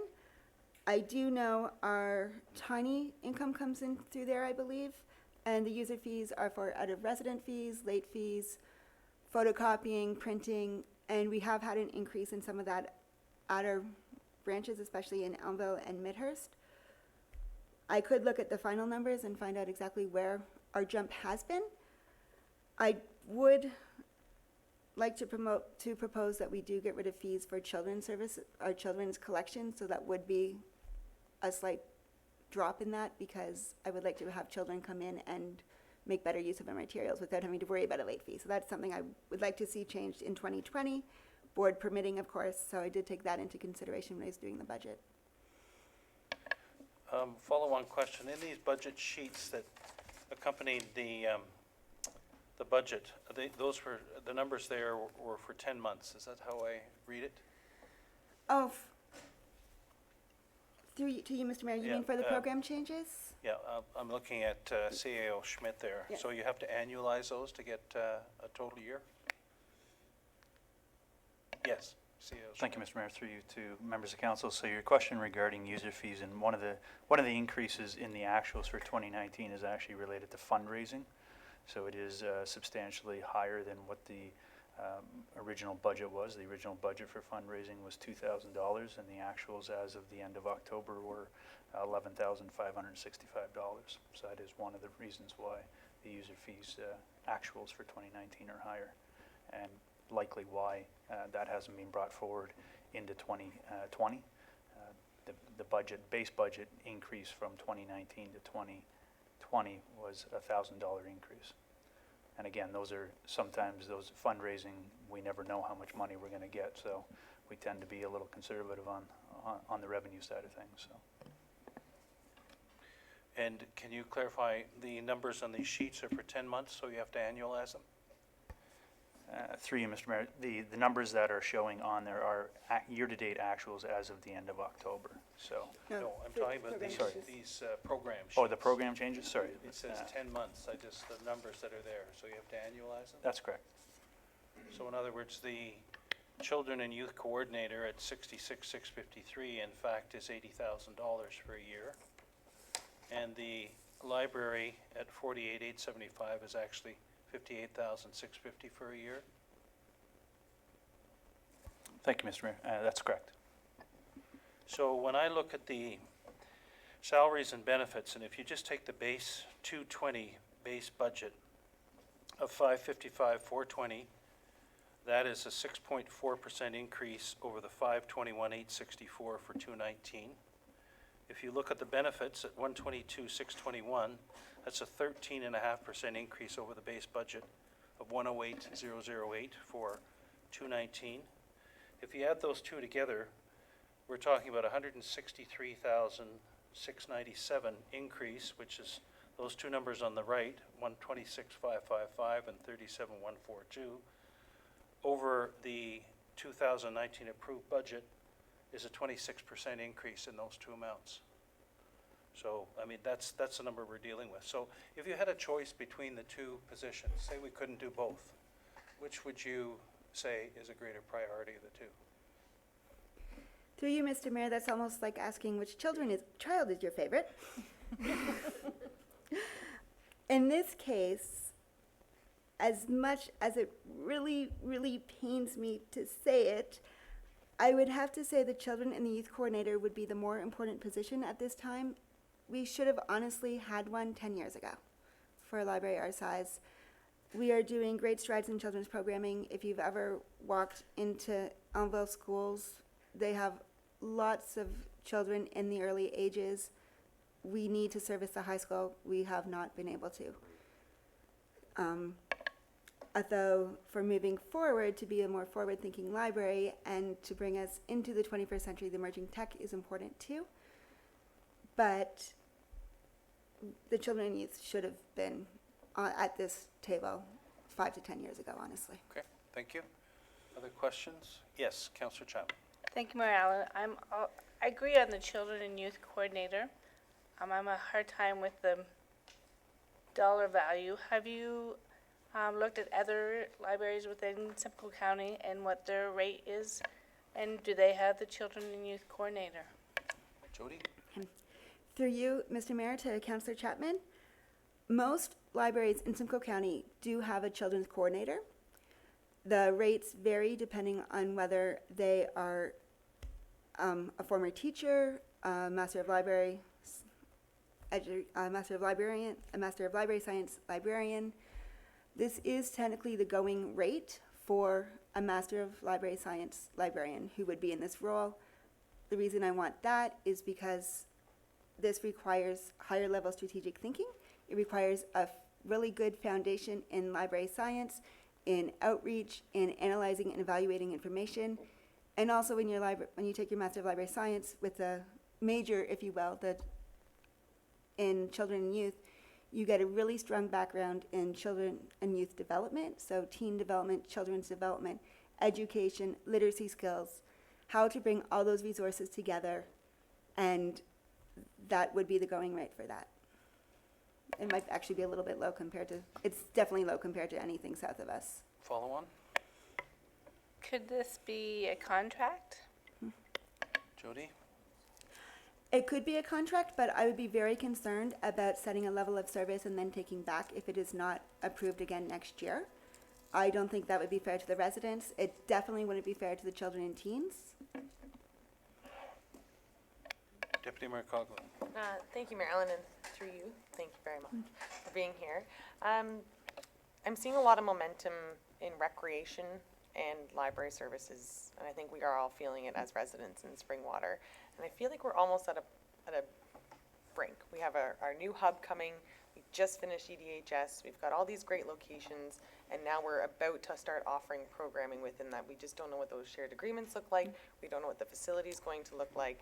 And we're embarking on hiring a new director of recreation, parks, and properties. So the relationship, which we all know has been amazing between the library and Parks and Rec, at this point, for me, it almost seems like it's too soon. And I know that that's difficult to hear from a library advocate, but I think that the new library at EDHS and the library services, it's not like our children don't have library services within Springwater. They're not offered by Springwater at this point. So I would love to see this happen, but I don't know how it can be coordinated with it. If we have an opportunity potentially to have a person who can service the libraries through programming and also service the municipality through programming, I don't know what that looks like, but again, to create a position at that level of pay, I understand that if the master's is a requirement of that position, there's going to be a specific pay grade attached to it. But at this point, as we move forward to getting our services and our silos apart, I don't understand how or why we can't wait until everything's in place. Jody? Through you, Mr. Mayor, to the Deputy Mayor Coughlin, I see your point, because right now we haven't had those services and we're working towards, there's many balls in the air, especially with the high school. Right now, the library cannot work with the recreation department the way we would like to, because all of my staff members are tied to the circulation desk, with a few exceptions for our special outreach occasions, if you will. The purpose of both of these coordinators was that they wouldn't be tied to the desk. They wouldn't be tied to the open hours. So they would be able to go to the high school and do a joint program with recreation when we get in there. So we would be able, we have access to the high school from 6 on. Well, we could have a staff member that could go and do a joint program. I have spoken with the recreation department that I know Brianna has, and Janine have touched base briefly about what we can do together. And that has been a continuing discussion over the past year with what can we do once EDHS comes on board. EDHS has the new tech lab. What can we do with the library to offer the programming? Because frankly, some of the library people are a little bit more familiar with some of that technology than the recreation department currently is. The library people, especially this position, would have a better understanding of education principles and children and teen values and development than some of our recreation staff is. So we'd be able to bring that leadership, and it would make sense to do it at the beginning instead of joining it a year later once the recreation department already has some of these programs established. If we could work together in creating them from the get-go. So that's one of the reasons why I'm bringing it now and not waiting in a year. Follow on? Yes, thank you. And just for clarification, I was not suggesting that your staff, who is already stretched, do this without the position. I'm just saying that maybe we need to wait and not offer the programs yet. I'm also curious, through you to Director Schmidt, this joint service or these joint programs. Thank you, CAO Schmidt. The programs, the joint program with our rec department, are we there yet with our recreation department? Because to me, it sounds like if the library is ready to offer a joint program, are we at the point where we have the additional staff or the agreement in place and all those things? So if the library wants to come on board and join with us, to my knowledge, we're not there yet. CEO Schmidt? Thank you, Mr. Mayor. Through you to Deputy Mayor Coghlan. I would suggest that there's been discussions, but we have definitely not implemented any secured programs, if you will. You may recall that our recreation program area is essentially a member of, well, 2 now, I guess, with the addition of our new scheduling and booking clerk. So it is something, obviously, they're trying to get the EDHS facility up and running. But in tandem with that, there's been discussions with the library, but again, nothing has been solidified at this stage that I'm aware of. Councillor Cabral? Thank you, Mayor Allen. Just a couple of points here, just on the one that we're talking about regarding EDHS. I just find it a little bit duplicitous in that we already have a library facility in 3 locations that is in a position to offer the programs that they're presently offering. And I'm questioning why it would be necessary to add an additional program at EDHS at the present time. I guess what it boils down to for me is the number of programs that are actually being offered and the number of programs that would be mandated by the Library Act. I don't know if there are or if there is such a thing as that, but I noticed on here that it seemed to be from dialogue with students that their preference was to go to EDHS. It might be convenient for them, but I don't know if it's convenient when the facility, the library itself, already exists right in Elmvale for their usage. So just kind of 2 questions, because I'm curious to know what the core mandated programs that the Library Act says have to be in place, and then how many of the other programs we are running for a lot of various individuals and groups and identifiable programs for children and whatnot. Where we sit with that, is there a percentage that we could kind of look at? Jody? Okay. Through you, Mr. Mayor, to Councillor Cabral. First off, the Library Act was written back in the olden days when the libraries pretty much just did books, so they really don't have mandated programs. They say we cannot charge for core services for the loaning out of materials, but they really don't mention programs per se in that. What some of those programs for the high school would be outreach to the high school, for example, during their lunchtime and during classes, things that we cannot get to easily right now with the staff we have. For example, right now, EDHS is doing a program called EDHS Reads. And I was able to go in at the beginning of the school year and talk with their librarian, and then we don't have the staff in order to really help them facilitate that program, which is based on Georgian Bay Reads. So that would be a program the library should be highly involved in. We don't have the staff. For more the second, and also to high schoolers, one of the things that they wanted for the high school especially to use that facility for was like access to the stage, so we could do some music programs, also so we could make use of the kitchen for cooking programs. We have a lot of people asking us for nutritional things, and as you can imagine, it's very hard to do in a library without a kitchen. So those were some of the programs that we were thinking of, as well as more of the tech programs at the high school. For the amount of programs, like how many, I would actually have to look and count what the actual number of programs are and divide them by the demographics. I haven't broken them down quite that way. Follow on? Actually, I hadn't even given it any thought with respect to the high school, but would the librarian not be adequately equipped to run her own program as far as a reading program would be concerned, would be number one.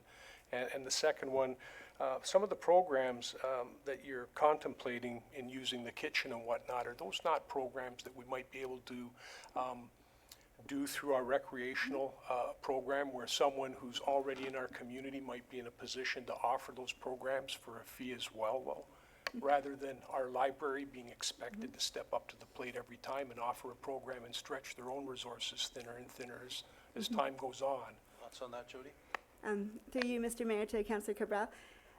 Yes, the rec department could definitely do some of those programs, and honestly, for some programs it would be a relief, because the library has been the only one in many, many years offering many programs, and being the one expected to offer these programs to our community. We would also welcome the being able to partner and bring different things to the table. Okay, any other questions, comments? Councillor Hannah? Thank you, Mayor. Jody, I think you're reaching for the stars, and I applaud you, but as Councillor Cabell points out, maybe some of these programs that people are expecting you to do or so on, they should be taking the lead and doing themselves. Just a suggestion. I'm not saying your staff doesn't work hard, so please understand why I'm asking this question. In the past, we've had the conversation about having to have 2 people in the library all the time. Is that still your policy? Jody? Through you, Mr. Mayor, to Councillor Hannah, yes, that is. Except for Minnesing, we only have 1 person in Minnesing due to the size and to the amount of people coming in. We do have occasions where we only have 1 person if somebody is ill, if somebody's doing outreach, if somebody in Elmville is downstairs doing a program, for example, there's only 1 person. It's not just for safety issue, it's also for the amount of people and transactions that we do on the desk.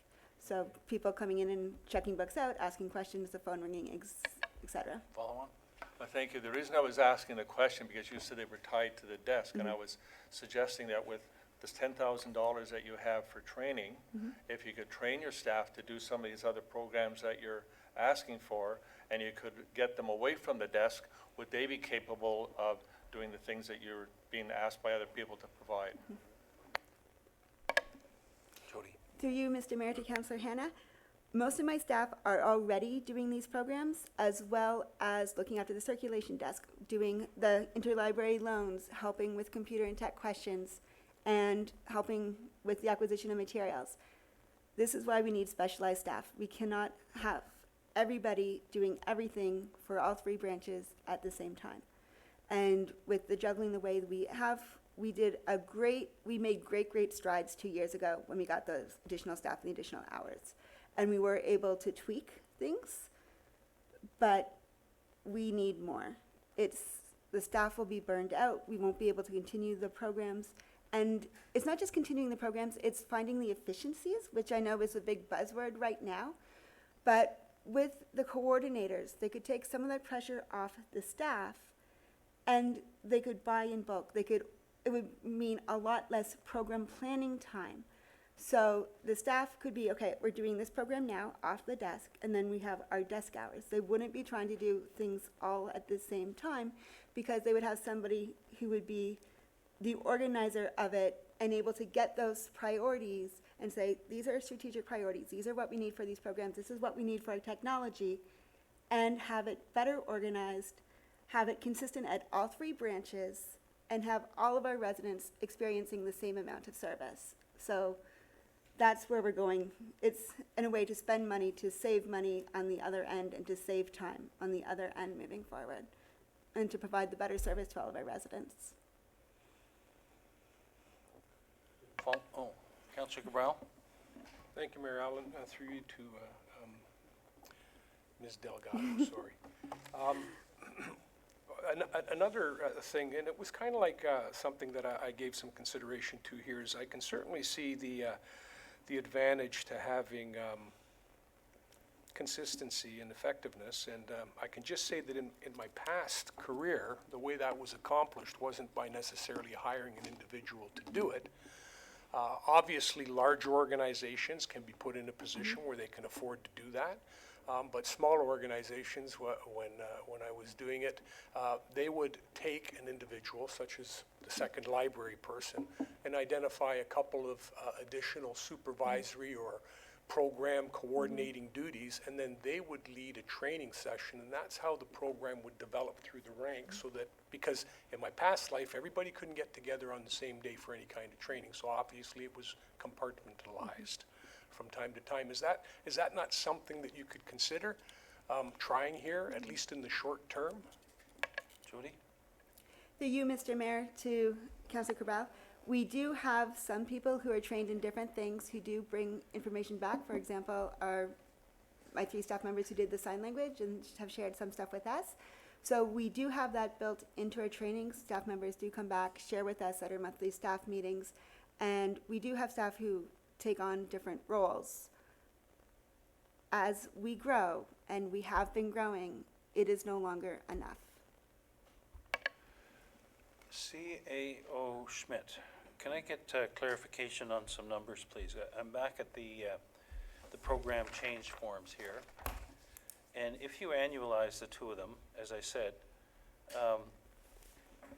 as I calculated, it's 79,983 for the children and youth coordinator, and 58,650 for the other ask, and that is both salaries and benefits, so that's 138,633 in total.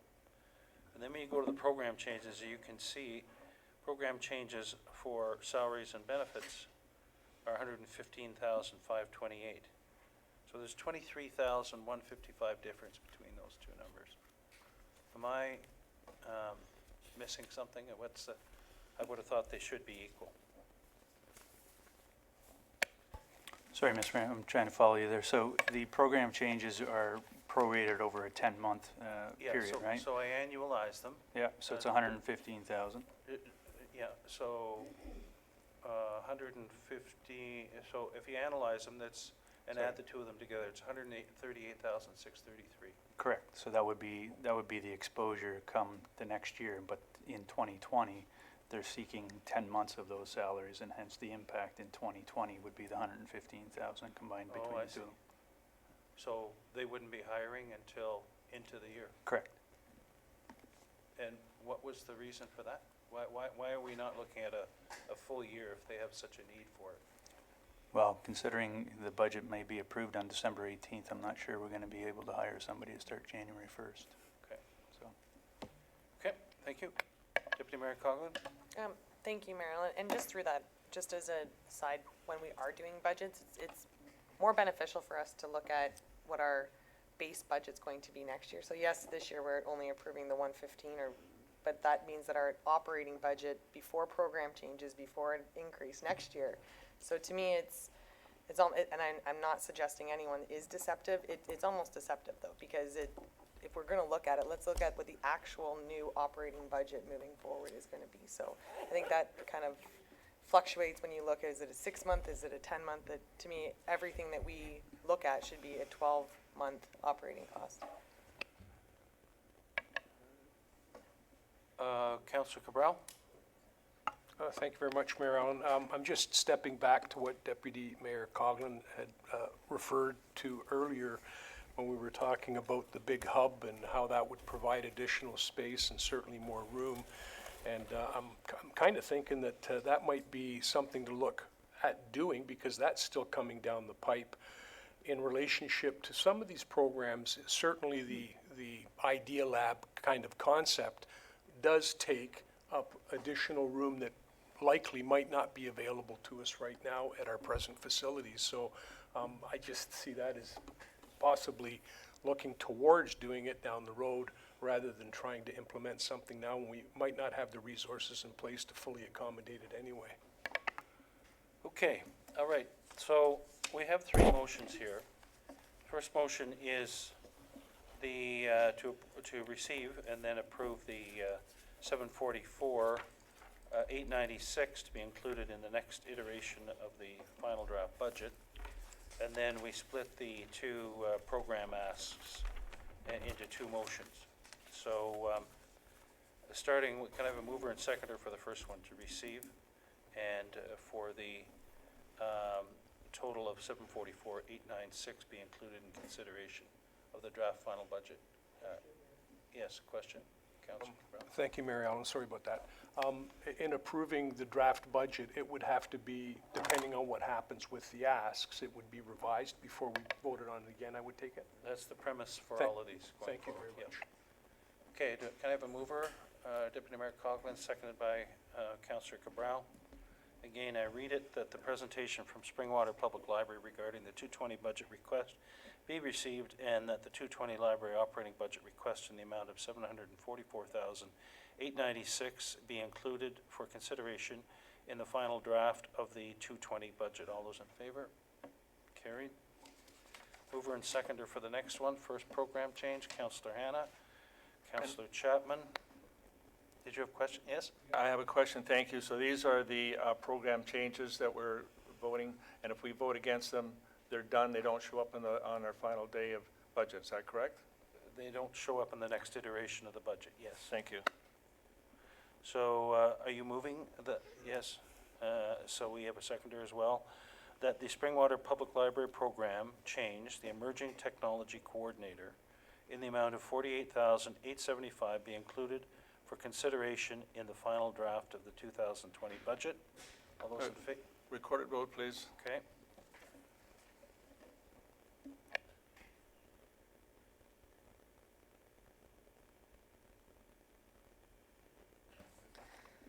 A recorded vote was requested by Councillor Hannah. When I state your name, please state yes or no.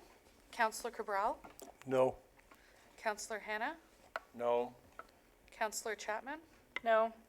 Councillor Moore? No. Councillor Ritchie? No. Deputy Mayor Coughlin? No? And Mayor Allen? No. No. That motion is lost. Okay, mover and seconder for the next motion. Mover and seconder for the next motion, please. Councillor Cabral, Deputy Mayor Coughlin. That the Springwater Public Library Program Change Children and Youth Coordinator in the amount of $66,653 be included for consideration in the final draft of the 2020 budget. Recorded vote, please.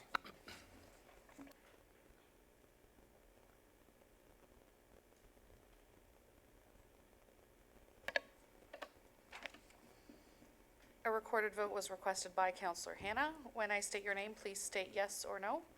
Councillor Cabral? No. Councillor Hannah? No. Councillor Chapman? No. Councillor Moore? Yes. Councillor Ritchie? No. Deputy Mayor Coughlin? Yes? Mayor Allen? Yes. That motion is lost.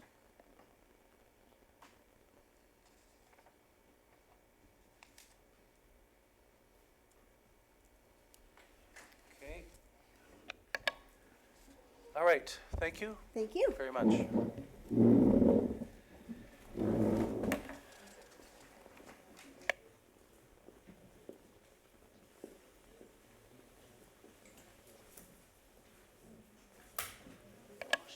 Okay, there's a verbal motion. So I need a motion to recess this to Deputy Mayor Coughlin, Councillor Cabral. All those in favor? Carried. Thank you. Thank you for tuning in. If you did, thank you for attending.